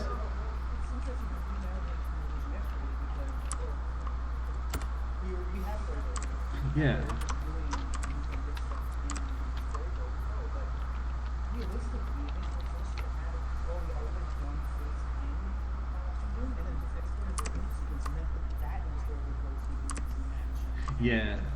yeah. Because I guess I'm running into that a little bit now with where I'm at in this board right now is like getting the timing adjusted may be an issue later. But yeah, good point. Exporting image sequences would make that easier. But just it's both programs are, you know, you got timelines and you got drawings, and it's like it's kind of Harmony just has more stuff in it than Storyboard Pro. So, Laura's asking for artist characters. Well, Laura, the top one that's working on is for sure that we need to create a Unicorn Dick, which is Unicorn Dick. It's kind of like an Adventure Time Smash Rick and Morty show that we're writing, and we're trying to build actually a tool system in Unreal Engine to do like a unified version of producing animation. Then we have the bottom one in the left corner is Nightmare 3. What is the name of the show that we're doing? Oh, Impulse, and this is Franz. I'm redesigning. This is a shot of him, but yeah. This is a skeleton building for a character. Yep. Just get a schematic similar to this one. Yeah, Yeah. that's the actual character. This is one of. I'm doing this for another character. This is a done schematic. Yeah. And so there was kind of a World War One, World War One, and 14th century, and into a cyberpunk. Yeah.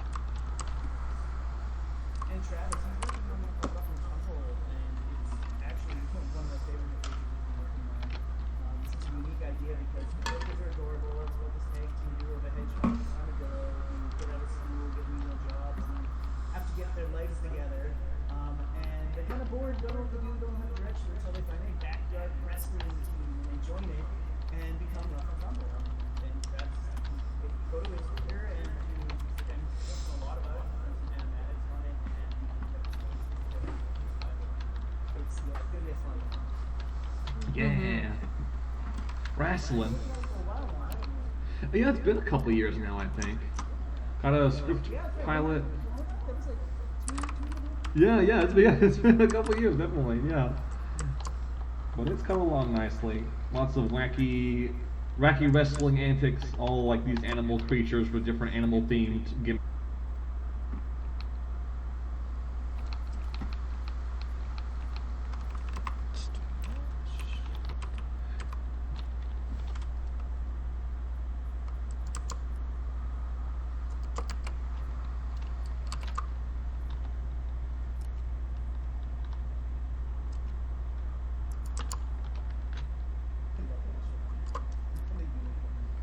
Ooh, yeah. Right.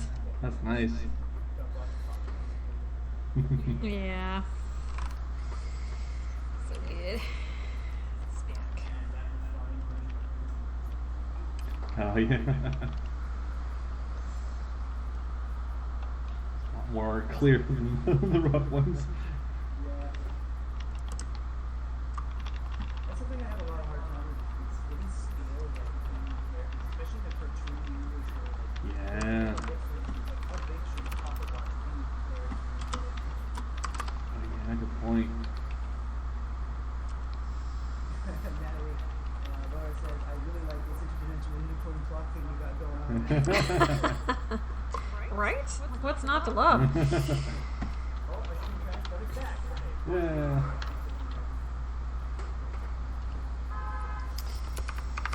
Yeah, with a friend like a pocket watch. You never have to ask what time it is. But he's constantly late. That should be his thing. Yes, definitely.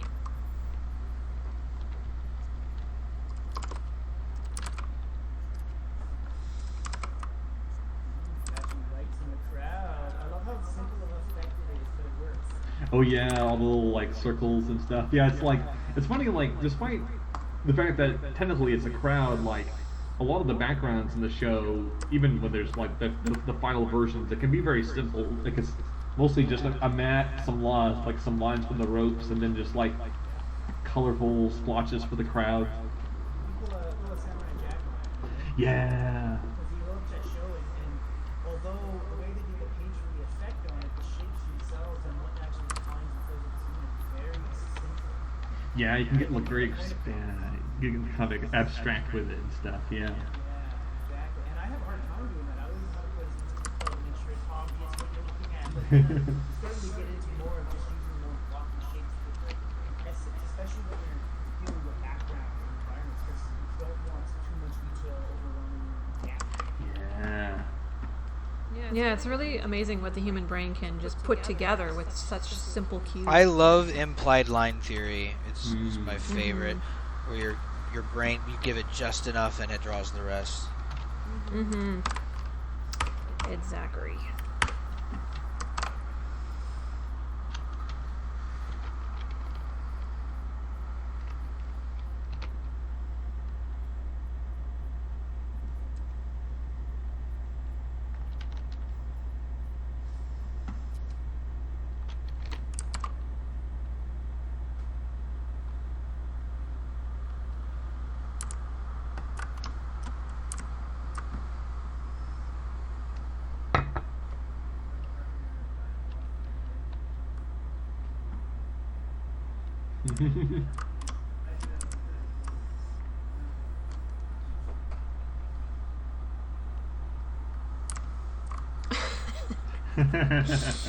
Yeah, yeah.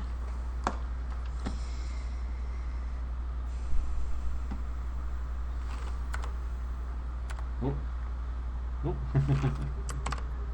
It decided to do that.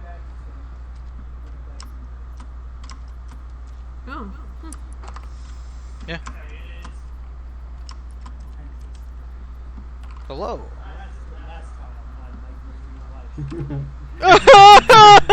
Antissa.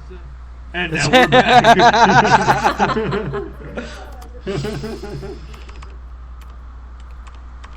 Just start the episode off. Patient. I wonder if you did that and you didn't do a prior episode of Antissa, if people would still get what that was. Yeah. Sort of like some of those shows that have the jokes where it's like a previously on thing that didn't actually happen, where it's like, and now Yeah. part 2.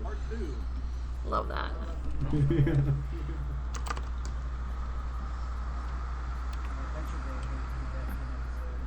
Yeah. It's gotta be my favorite program.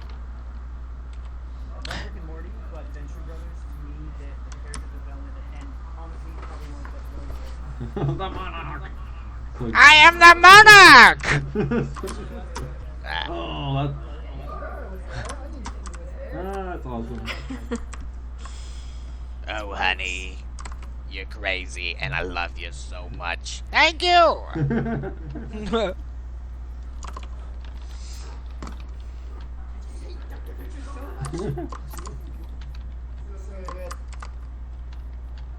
the henchmen.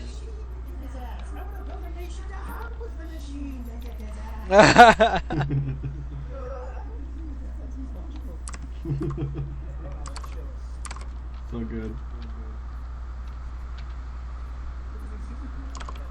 Oh, wow. What? Oh, dang. Really?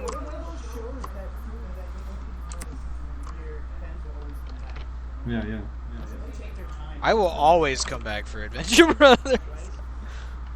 But there's only two guys who really make the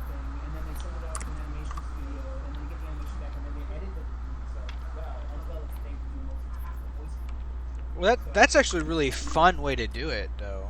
Right? And then the control they kind of get to keep allows them to retell their story. Kudos to Adult Swim. This time. We remember Tim and Eric. What? It's free real estate. What was the one? Tom Goes to the Mayor. I remember that. Yeah. I remember you did that. You can't hide that. And were they the ones that did Assy McGee too? No, I think that was different. No. Yeah. I think Yeah. So. Oh no, I thought you meant Tim and Eric. But no, yeah, Adult Swim did do Assy McGee. Yes. Yeah. Yeah, I thought you meant Tim and Eric as well. I was like, no, that was even better. Assy McGee proved to me that if network execs want to like judge what might be popular or not, they're doing it wrong.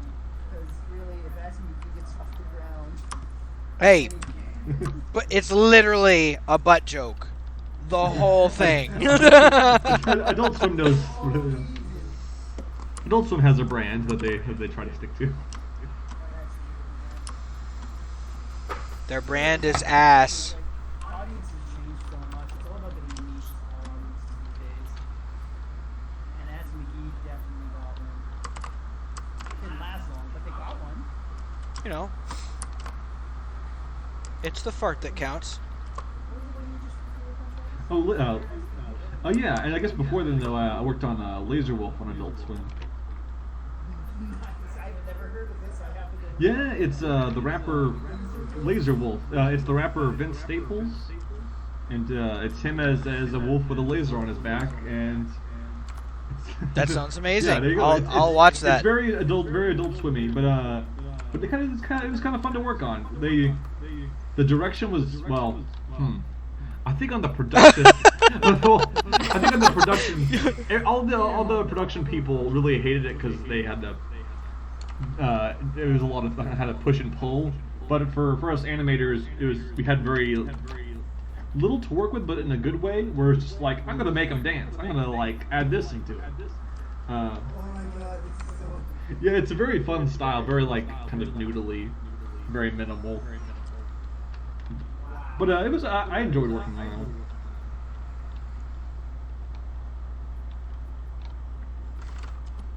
it. It's got Reginald VelJohnson, who was the dad from Family Matters, the one with the show with Urkel.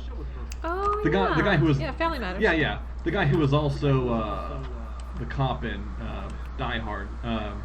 But he plays God in it, and it's just him being a big angry beard cloud, being like, I hate them so much.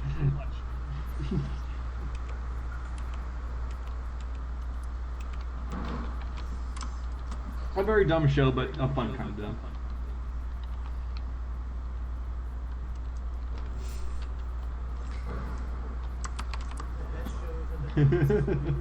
The best show is the dumbest.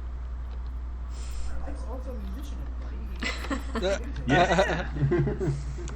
That's probably the best piece I've ever heard of Mike. Wow. Alright guys, it's been fun. Somebody get that song on an LP. Release it. I'm gonna go.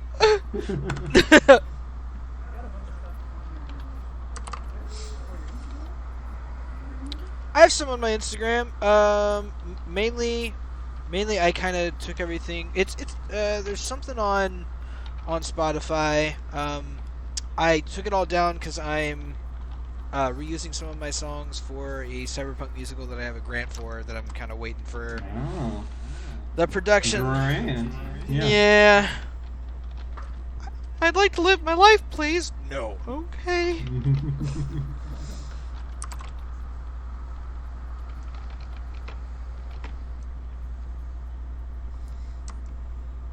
Okay, cool. Now I need to look at World War I clothes instead of just doing what I want to do.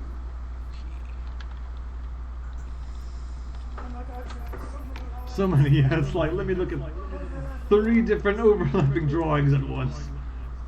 And then crank up your Ooh, let's see how that looks. Wait, why is it not? Oh yeah. Let's see. Oh yeah. Well, huh. Not as bad as I thought. Onion skins? Onion skinning? What's that word? Yeah. I know, like, my version of 17 still has, like, the reds and greens is, like, solid. I need to mess with it in settings now. But, also doesn't help that I'm sketching in red and the onion skin's red, so it's like, there's just more drawing here for some reason. Okay.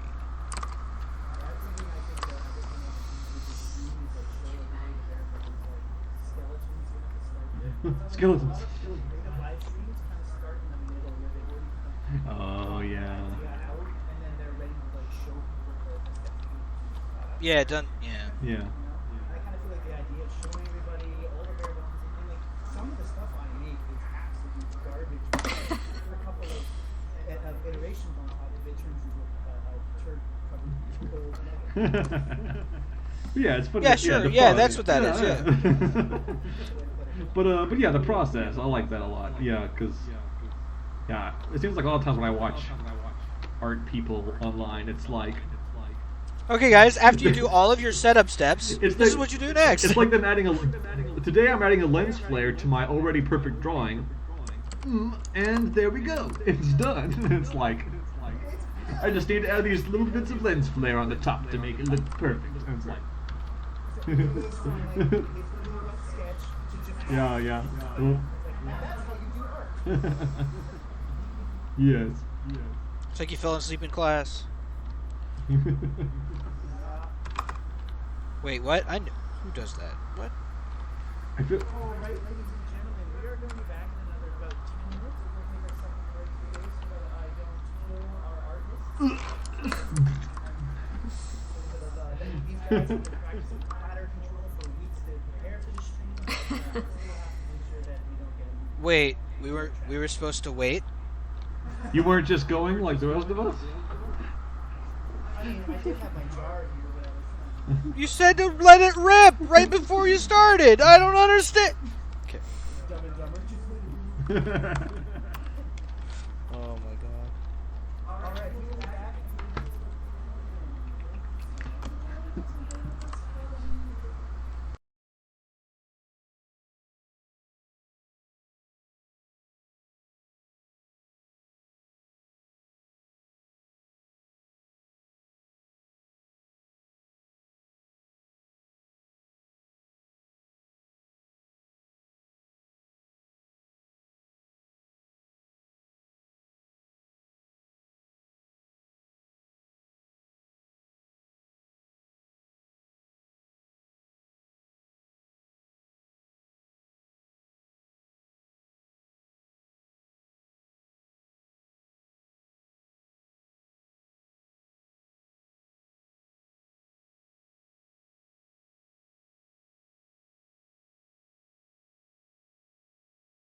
Yeah. Yeah.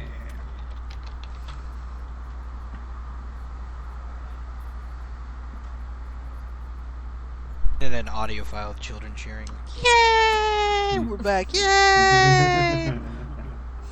Like all the kids going to school. Yay! Yay! Hooray!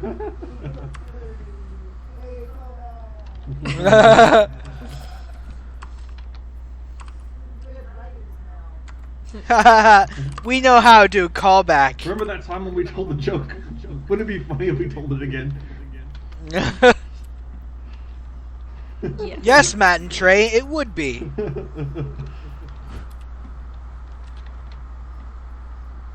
Where's my live action Page Masters remake? It starts out live action and then becomes live action. So you think you're the page master? Christopher Walken would be a pretty good crazy old librarian, Christopher Lloyd. Yeah. Yeah, you would. I mean, if he reprised his role, that'd be great, though. Yeah. Christopher Lloyd. Yeah.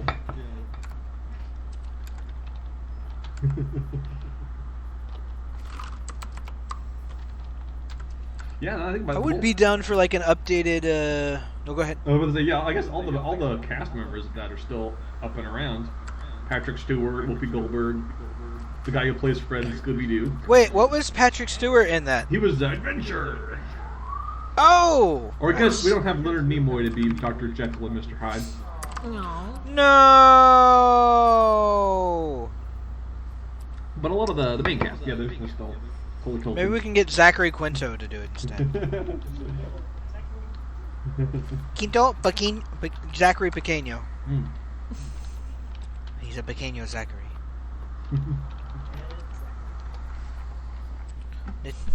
Little bitty Zach. He's a thespian. Is he? Yes, quite. Oh, no, thespian. Yes.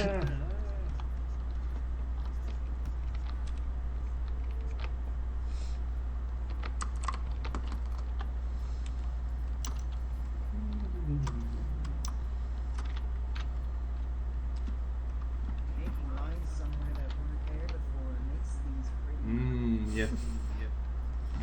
That is. Open up a dictionary. Art. Making lines where they weren't before. They look pretty. That's right. The definition. That's it. of art. I'm drawing the line here. You're doing art?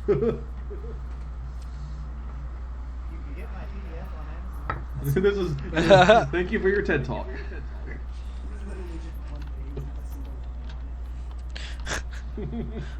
In some places, art. And art. And art. And art. One piece of art. One piece of art.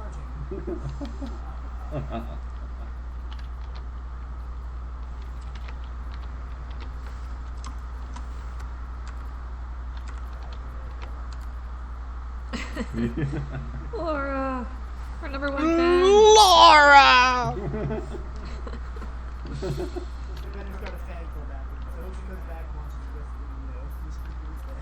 Yeah. And she puts on her chat logs, I'm here.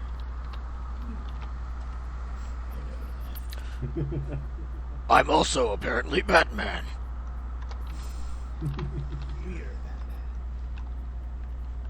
We are the Bat.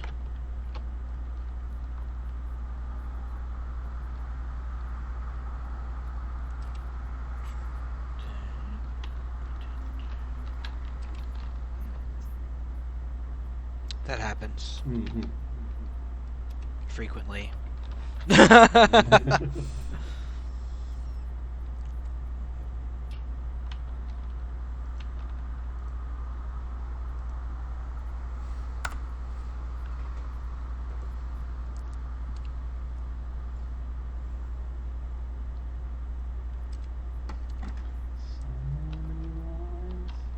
Overlapping.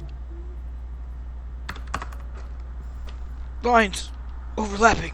Can't speak complete sentences. Sometimes when I'm, especially when you're working on a really intense and action-packed scene like that, Mhm. having some real onion skins to really get a sense of it, sometimes my brain hurts. Yeah. Jeff, are you okay? Enemy!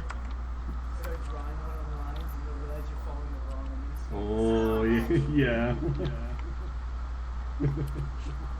Turn off the onion skins to make a little piece of Frankenstein. It's all kill me. I know some of the in-betweens I've done in the past. It's like if you stopped on that in-between, you're like, ah! Yeah, yes. It's like sometimes I'm like, please don't let the director notice this bad in between. Haha, at animation team of Dragon Ball Z. It happens. It happens everywhere with everything. All that matters to make the most super good. The keen animator's eye will catch this. Or you'll accidentally pause and be like, "Oh, wait a minute." Yeah. That's happened sometimes. And just be like, "Let me just stop here for a Oh no!" It was a mistake! It was a mistake! And like animation got hurt because of like 4K TVs and high frame rates because people could stop and look at Yeah. it. Before it was just like flickering vinyl and start to Yeah. It's like I was watching. I think I was watching some old Disney stuff like Cinderella and Snow White, and I'm just like, they can do anything and get away with it because it's on the movie screen and you can't look at it a second time. that and the fact that like people didn't know any better. Yeah. for one. Yeah. And I think a lot of their stuff, especially the really ones, makes mostly noticeable. Yeah. So it's just like. Yeah. That's why you get weird drawings with like Snow White looking super wall-eyed, because it's like you weren't supposed to see that. Now that we have them on DVD and Blu-ray, people have gone back retroactively and posted all those crazy shots. Yeah. I mean, they were pioneering it. Oh yeah. It wasn't wrong technically. Yeah, as long as it played, that was all that really mattered. Yeah. But they definitely fixed it. Go for rules of animation. Yeah. Imagine if all you were able to show are your in-betweens that you've drawn and like, this is what I do art! I mean, I guess by that point, in betweens would just be amazing. Which is kind of a waste of time because they're supposed to be garbage drawings and they're supposed to focus on the keys. Oops. Gotta make it all look good.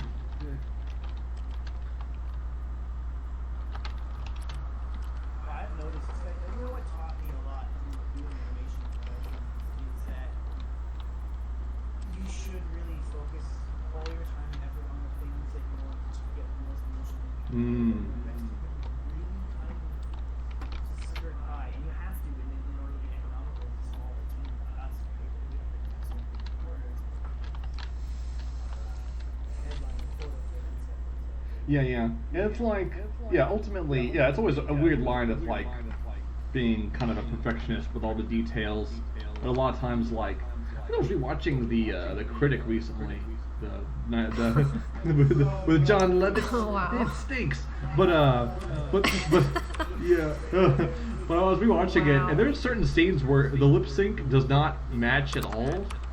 Yeah, and I'm just like, they probably had to like re-dub over some joke or something like that, but like the lip sync's terrible. Like if I were in charge of that, I would have been like, oh no, this is bad, we gotta fix this. And it's like, no, it's fine. Nobody is. Yeah, like nobody, as long as their lips are moving, it's fine. I mean, back then, they didn't really take animation seriously as a full-on medium. Yeah, it'll have like one season, I think. Oh, speaking of, isn't it a week until Solar Opposites comes out? That's coming out soon. Yeah. It looks heavily inspired by Rick and Morty, that's for sure. Yeah. But I'm not- Same art style, Yeah, definitely. same people. I think what a lot of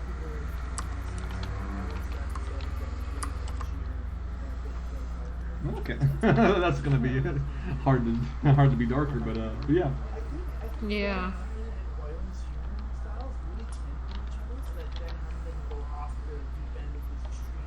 Mm. Have you guys watched the YouTube? Yeah, yeah. It's very gross. It's uncomfortable to watch. Like it's sticking his balls in his nephew's mouth. Yikes. It's weird. But that's what's spawned Rick and Morty, right? And then you get Harmon on top. Of Ew, choice of words. Oh, you got yourself. Oh. Rick and Morty was born. That's where babies come from. No wonder Morty sounds like he's in pain constantly. I don't know. Oh God. Ah! Oh yeah, I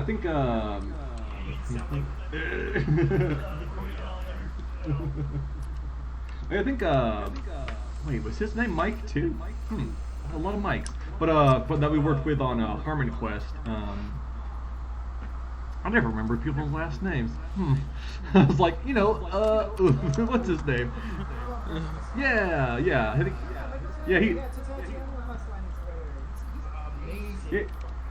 he's very good. But yeah, I think he's been working on Solar Opposites. Nice. He's been doing a humble brag a while back. Looking forward to it. So nice to know that he's. Yeah. Yeah, I like that term.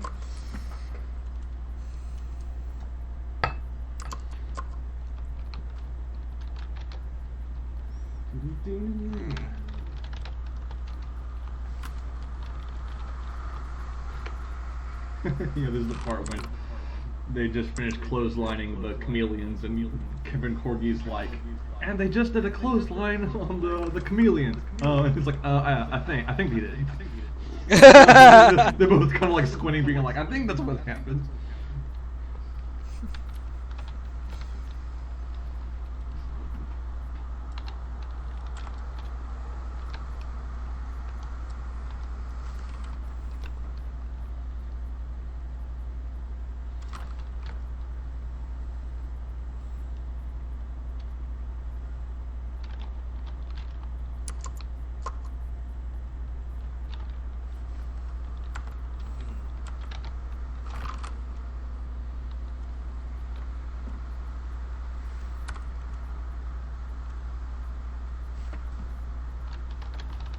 Yeah, I think earlier we were talking about front views of character designs, and it's like, yeah, I feel like particularly the more cartoonier things are, like the more the more cringy front views tend to be. There's those things like, you think like I don't think Family Guy characters have like front views hardly ever. I think they mainly always. Yeah. They have front views for transitions and profile views for transitions, right? The profile view that you use straight on profile is just like this. Yeah. And I think even the front face skews a bit to one side or the other. Yeah. Like for tweenings, I think that actually I think I suddenly remembered. I'm gonna look up like Peter Griffin front view. I think in the first few seasons they used it some, but just They look so terrible. yeah, It's too simple to make it effective. yeah, and like you'd never. Oof. I'm surprised that this Google search turned up such. Anywho, but yeah, it's like you hardly ever see that view. Same with like The Simpsons, they try to avoid it. Yeah, I don't blame them. And if you're gonna have those front views, like I said, just give it a bit of a skew towards three-quarter, Yeah. and it makes a huge difference. Same with the profile view. Don't make it a full-on profile. Let it be a bit of a skew towards Well, I know like every now and then someone posts how scary like with Phineas and Ferb, they have like they do the front views of their faces for like in betweens, and just like Ferb has that like, or Phineas has the big triangle face, like with the nose point and stuff. But like when he turns his head, it's like a skinny little like noodle head that's really long and thin. Yeah, yeah. It's just terrifying to see. That's why I never want to draw like football shaped heads and stuff like Mm. that. Because as soon as you get to that profile, the transition that you have to do for a head turn is so pain in the ass because you got to get the depth of the perspective for the right? Yeah, I thought it's hot. yeah.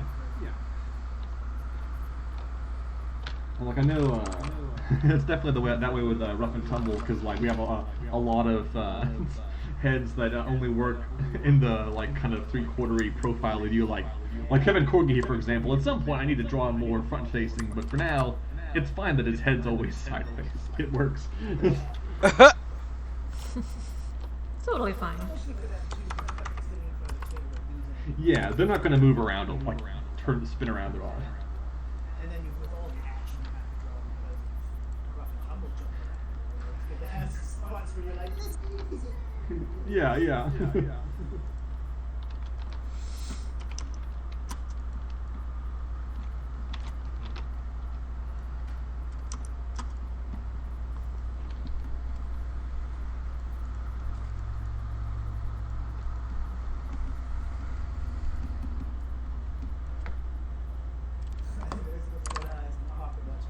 Oh yes.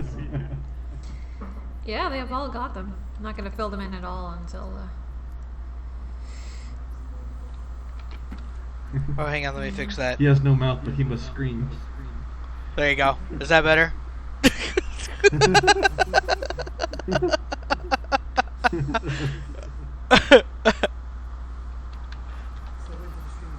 Yeah, I know. Oh, There you go.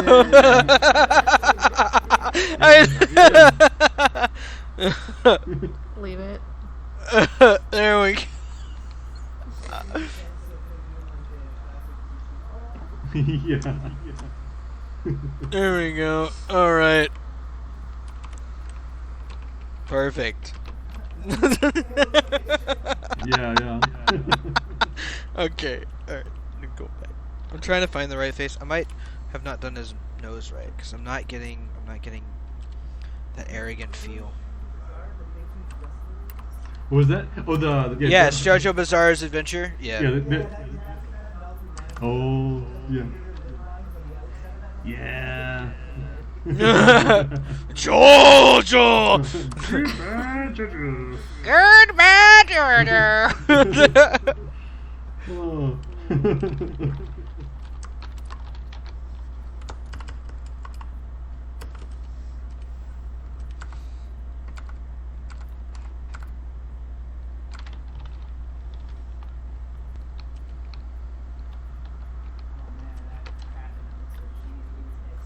Yeah, she's very excited. Oh yeah. Yeah. Oh yeah, she does. Got them big old eyes, little cat nose. Dude, my favorite cat character ever was from Treasure Planet, design-wise. Oh yeah, she's very good. The I captain. love her. Yeah. She's very good. So is Titan AE, man. Oh, yeah. Whew.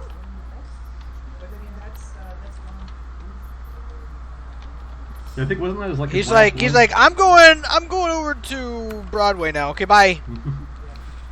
Okay, bye. Come back.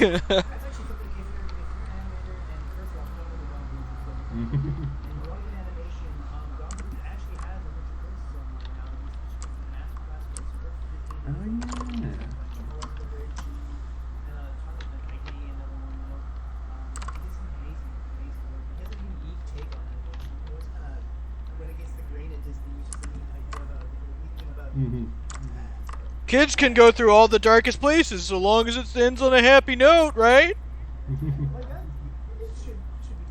I mean, a little bit. Kids can know what death means, right? You know, horrible murder. What about a little guy named Gurgi? Gurgi has no friends. Fucking Black Cauldron, anybody? Yeah, Michael. Oh, yeah. Silver Flynn. Oh, nice.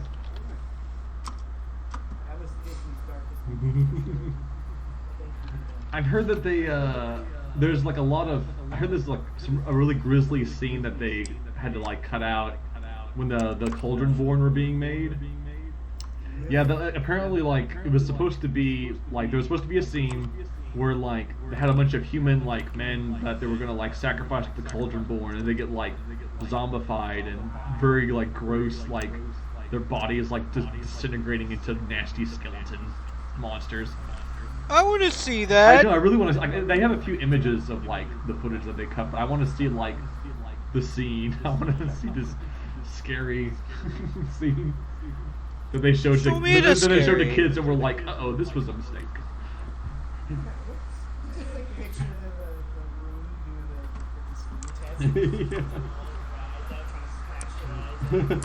They're being zombified, and it's just like, no, that's not what our. That's not what we wanted. I need to watch it again, but there's a really good. Wait, let me double check. Check about. I mean, it's probably. Damn, what is this? I do that a lot too. Let me double check. I'm not talking about. Yeah. Oh no, yeah, it's totally. They got it on YouTube. I wish more people did that. I can remember back in art school we watched it. It's called The Sweatbox. It's like a Disney documentary. I think it used to be like we're only showing like only people in the studio we're supposed to see, but like I think it's gotten leaked in, and it's on YouTube, so I can be like, it's there it is, go watch it. But it's the making of Emperor's New Groove, because that one like was supposed to be an entirely different movie that they had to like. They pretty much made a movie like it was supposed to be like a 90s style Disney like princesses and all these musical numbers and stuff, and then like they're like, this isn't working. We gotta. Yeah, Owen Wilson was supposed to be in it. Yeah, that's right. Wow. And yeah, like he was like a prince. I think he may have been like they did like a Prince and the Pauper thing, where like Oh, man, David rip. Spade and Owen Wilson switched places. He was like, I want to be a prince like you. But and Sting wrote like a whole musical's worth of songs that got scrapped. Wow. But How it do yeah. when you have Disney money. Yeah. But I remember it being really interesting, looking to being like them just being like, this is all bad. We need to just like redo it all, but better.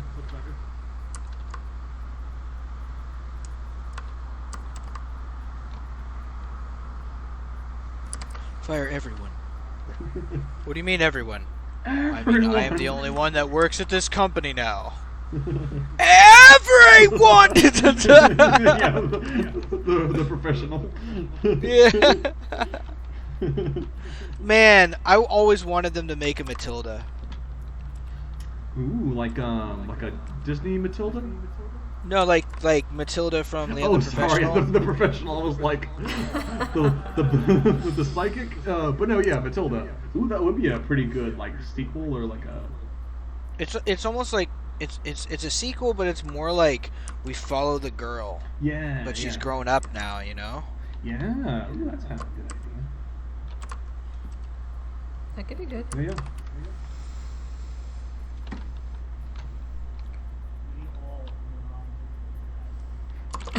Yeah. But no. Yeah, that'd be a thing that would exist. Yeah. I mean, honestly, it'd be better than a lot of other things that exist currently. I'd be much more interested in the Matilda spin-off than I'm trying to think of a real. Everything spin-off else. thing. Yeah.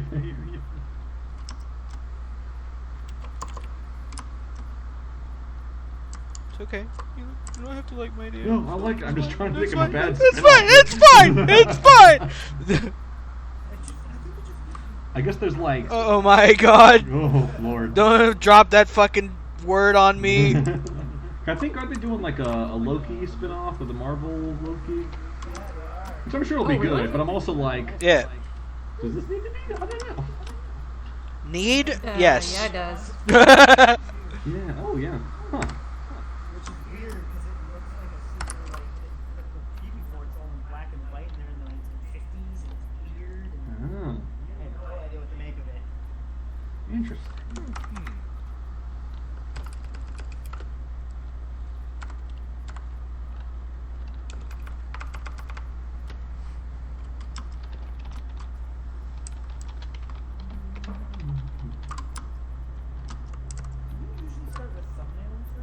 Ooh. Oh yeah, I did thumbnails. Like, but these are more refined. I'm kind of polishing up my first stuff, which I'm gonna start flipping to once the stream catches up. Is immensely rough and hard to tell what's going on, except for me, because I drew it. A lot of it's just like, what these little scribbles and shapes are. Yeah, there we go. The stream's catching up. Some of the, like, my super... yeah. Oh yeah. Heck yeah. Jeff, do we need to go to the hospital? Are you alright?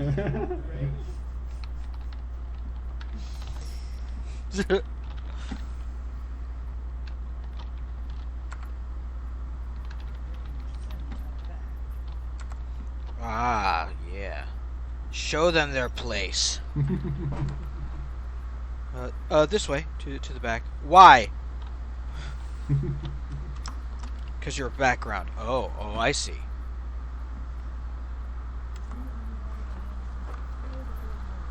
Aww. Arranged marriage.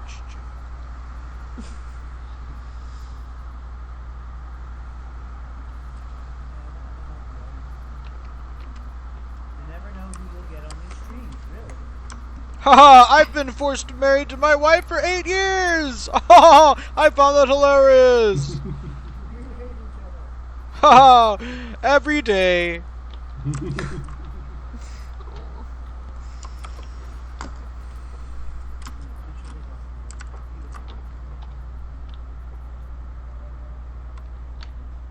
Cool thing about arranged marriages is you can arrange to end them.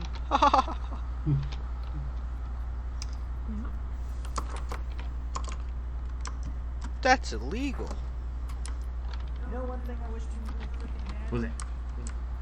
More boom. Like align top, align left, distribute, like Photoshop. Oh. Like an Adobe product?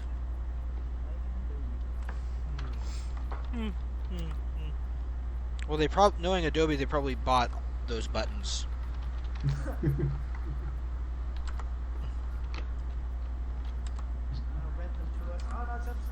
Rahaha! Oh, you like this? Too bad!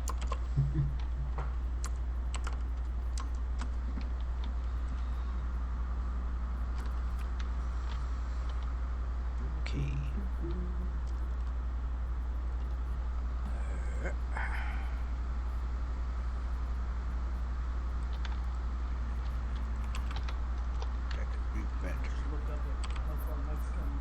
Yeah, that's looking good.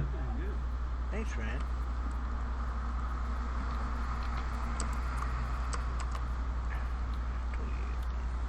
Oh, I didn't even need to do that. Oh, okay. This one. Come here, fucking. So glad, like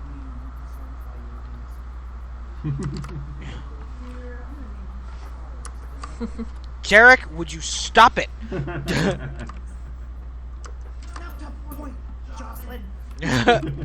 Karen. I swear to God, if you don't snap to point right now, you're going on another layer. I'll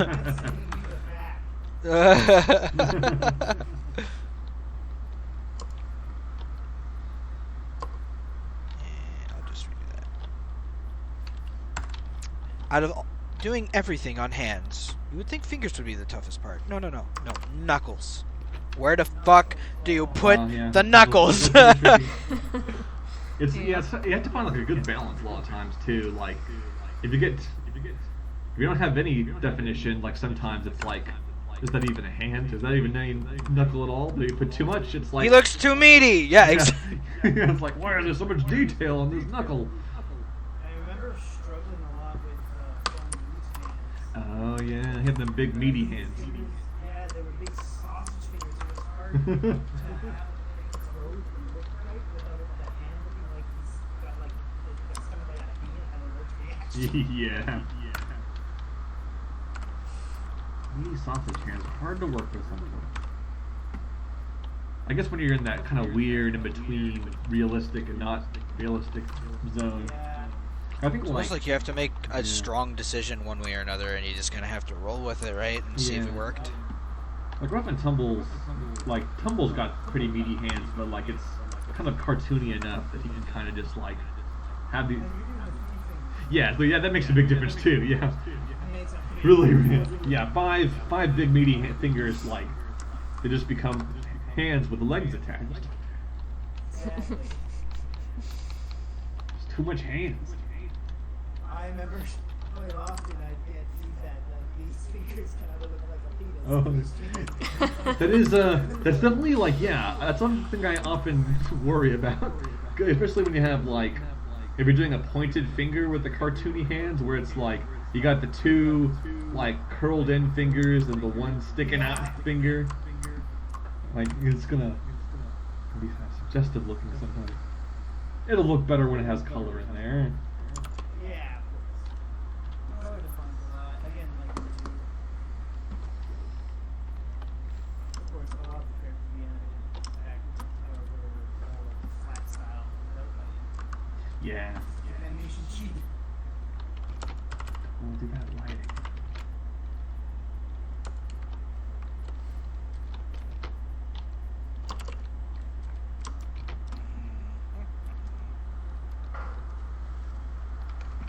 Yeah, that's the thing that I've been kind of realizing a lot, or just thinking about, but I don't really have to think. I shouldn't be thinking about it this early in the game. But with a lot of my character designs, I'm like, these shadows are not gonna be in there, or just like a lot of my rough and tumble drawings, and like my dungeon flipper stuff. Like it usually has like some shade on it, and I'm like, that's not gonna be there. I don't want to have to keep track of those. As far as like having a rigged character with like set shadow spots that would like clip or do weird things. Have you tried out the 3D lighting system? Some of it can be pretty good. I mean, I might have to play around with that when I get to that point, because it can be done. Yeah, you kind of reset the lights, how they affect the character, and then anytime you turn the character's head, the lights will automatically, the shading on the head will automatically adjust. Nice. I think for rough and tumble particularly, that could really come in handy, because like, because like all of the like wrestling rings scenes will have the same kind of lighting setup, to where like it's a lot of top lit stuff, so it would be really. Right, because it's just the ring lights, like in a typical Yeah. So I wouldn't have. Yeah. So it would be very easy to like replicate and do in every episode.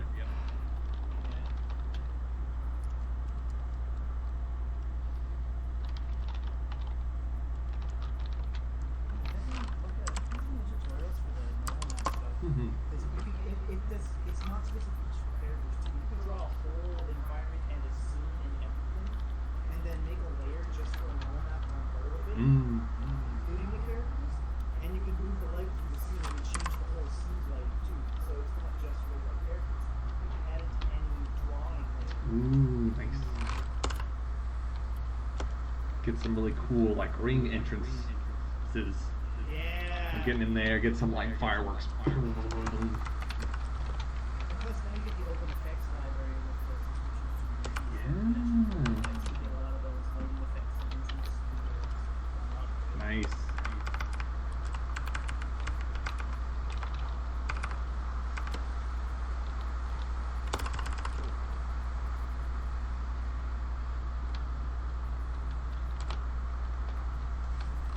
I don't know if you ever have this in Toon Boom, but in Illustrator, like if you mistake a handle for a point and then you drag it and it's Yes. Ooh, yeah. it's like Yep. whoa, easy there.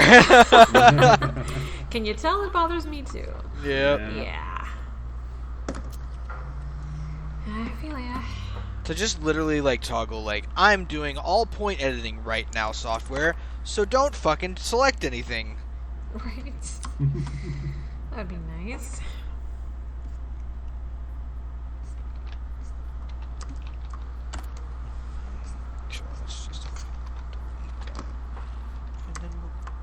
I learned this from Jeff. Copy paste! Yay, copy Yay!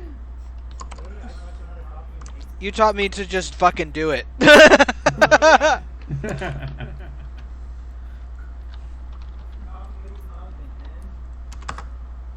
Oh, I just copy paste. You augment too? Oh, wow. That's New- advanced. No, New level. That's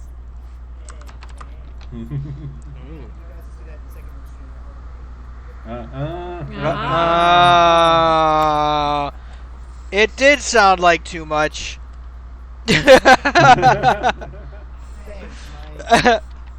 Yay! Speaking of copying and pasting and the other thing that you said, the third thing. Don't give it to him again. He'll do it again. There's a mini series about this manga. It's a what's the word? Documentary, I guess. I don't know. It's Manga-mentary? I guess, yeah. It's this manga author who goes to other manga authors' house, like records them for a day, and then like he and the other artists like look at their process and be like, "You sure went crazy with that whiteout, huh? You whiteout over his face like 8 times and drew over it again." But it's like that with a lot of other famous manga authors. But I remember there was one. I think he did the manga. That's cool. Yeah, it's a fun little series. I only knew a handful of the people because it's a lot of like seinen and josei series. It's not a lot of shonen manga, but a lot of seinen stuff. But it was still neat to see the process because they usually don't show you the process. But there was the guy who made the manga. You gotta be brave to show people your process. Yeah, totally. They had yeah, real Humble brag. Humble brag. But I think it was the author of the manga I Am Hero, the zombie series. Yeah. And he did this thing where it was like millions of like people or rubble or something like that falling from the sky. And but I think at some point he was doing digital stuff and just being like copy paste, copy paste, copy paste, and made like hundreds and hundreds of little tiny bits of debris and stuff. And it's just like the amount of time he's just saved. That would have taken forever. It still takes an eye, so it's like, eh. Yeah. He has to like manipulate it enough that it seemed like really, yeah. And yeah, positioned everything nicely. Very cool. He had I think they had Junji Ito on an episode. That was pretty cool. Ooh. Got them spooky drawings.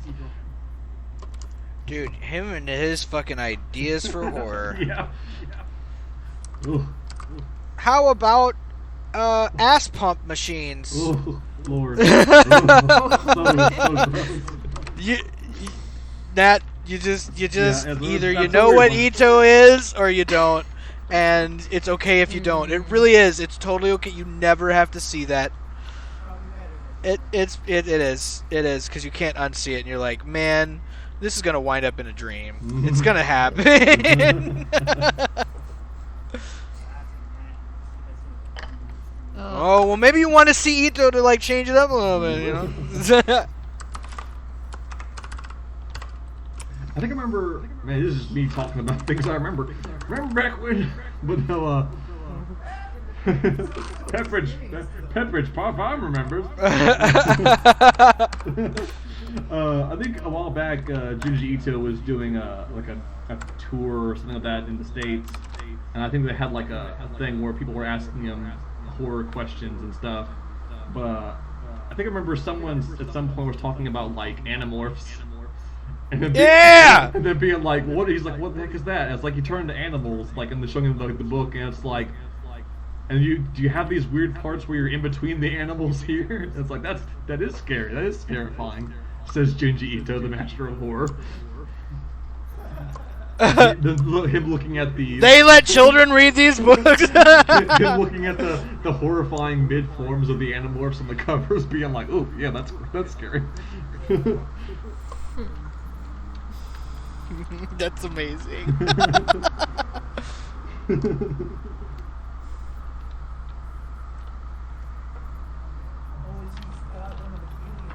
Yeah, this is like them both like pitting the two down. It's that just that concept, Travis, is so fucking funny. It's so funny. You have no idea like what's going on. You just have to take the announcer's word for it. It's like invisible fighting. Yeah. It's so great. Oh, I love it. I would love to see that happen, man. I'd love to Yeah. see that happen. And it's gonna look like it would be extra great, or it will be extra great, like animated and stuff, because like you'll see them like do the clothesline, and you won't see anything being hit, but you'll hear like a big wallop sound. It's like, yeah, I think they have a board here earlier. Where You'll it's do just that. Like, You'll do those. What are they called? The impact lines, where you see it. Yeah. Like the impact lines are there, but there's nothing actually there. Yes. I think the stream's about to catch up, but yeah, I have like Oh my- this really simple drawing of like falling down and just like smack. It's like, I don't know if we'll see that or not, but yeah, we may get some impact or just hear sounds of thumping of the match. Just like cracks the ground. Yeah. We'll have to find some way to script a behavior in Toon Blue so that you can automate the mat bounce. So every time that something Ooh. you can just throw that script on it, it makes that bounce shape. Ooh, that'd be cool, yeah. Because there's going to be so much of that. You're going to have to go back with our animators. Like, you go back and add the match shape. Yeah. Handshakes are good. In general, Just make a master controller for the mat, actually. yeah. It's like that, and definitely like adding a lot of like just camera. Match shakes. stir controller. Ah, Ah! I can remember a time I had this much fun. This. Almost. Oh yeah, dang! Oh, this time just flew by. A great sign. Same.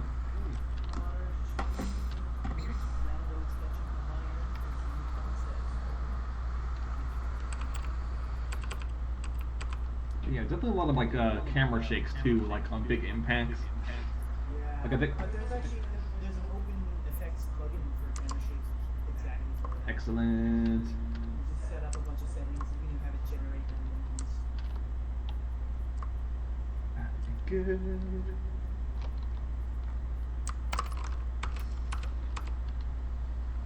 amazing how far Toon Blue's come. Almost makes it worth paying for it twice. Christ.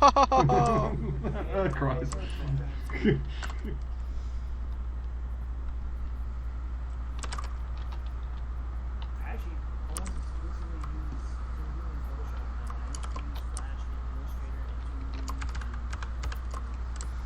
and InDesign. Oh, and 3ds Max. and it. No.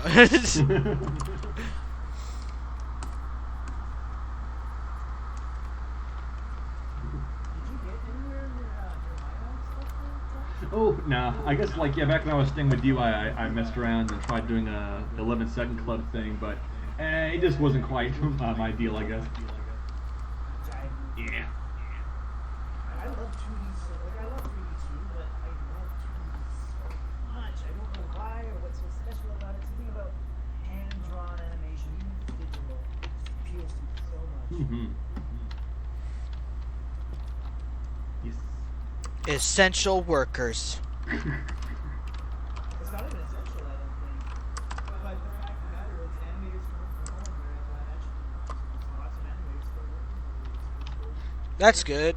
Yep. It slowed down for sure. I know production schedules have had to be stretched out on things. But Yeah. that's probably just going to be at the beginning when we sort out how we all work remotely together. You know, and like, that's essentially what we're doing right now is what they need to learn to do. Mm-hmm. Make that part of their company integrated. Yeah. That could lower cost of production for them so much, especially in Canada, where it's hard to get those contracts and it's expensive to pay maintenance versus like going to Indonesia or China, you know. That's us putting in the time right now out of our operation. It's heck thousands and thousands of dollars in animators time. Yeah. Yeah, I know Bentobox been doing pretty good at adapting to all of us working from home. We had a. They work with remote people anyway. It's true, yeah. So I don't know how they're doing that for their other shows. Cause yeah, I know like Bob's is done overseas. I don't know how they're doing that, but all of our other shows, we're doing those here.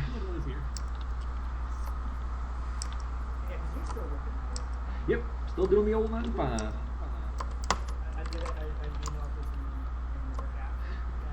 Oh yeah, I guess it's what stuff can I say? What stuff can't I say? But no, Yeah.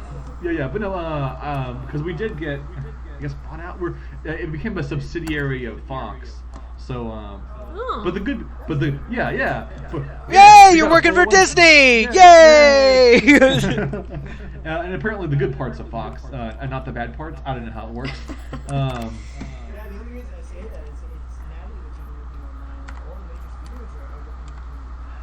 Yeah, nice. But yes, all that to say, a lot of Fox primetime shows are going to start looking towards us to make stuff. Like we've been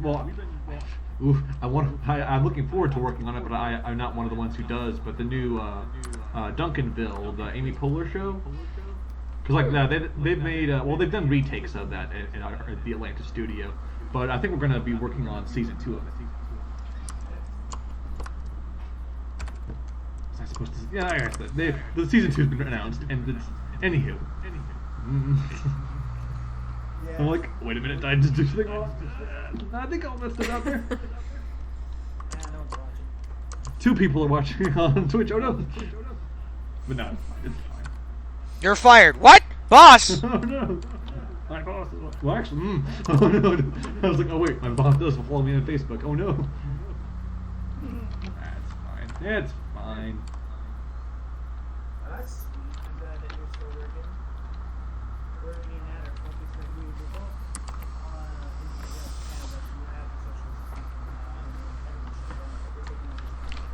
Social assistance? What? Tell me more. Employment Yeah. insurance. What's that like? It's kind of like healthcare. What? Health What? How? Say it care? again. Slower, What? slower, a little bit.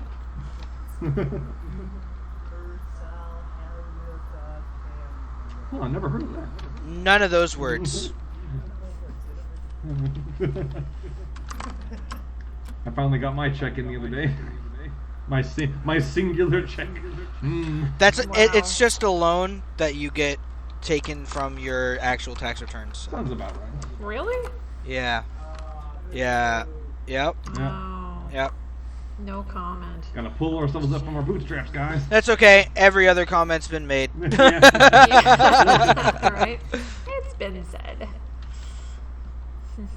If it hasn't been said, it's been thought millions of times. Yep. One more minute. Hey, this has been a lot of fun.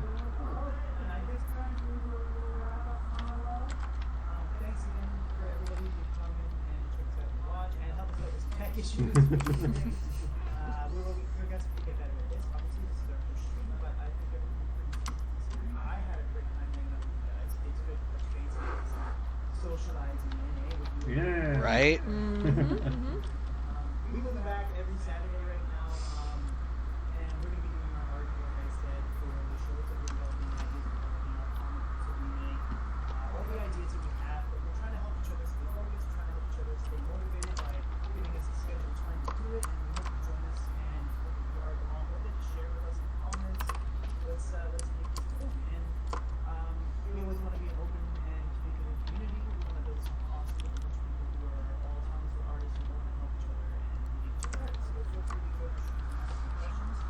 You can find us on social streams. At English Stream will be a Facebook page. We have all of our information on it. You can follow us across on our Facebook profile, as well as our individual profiles for Natalie, Mike, and Travis, and myself.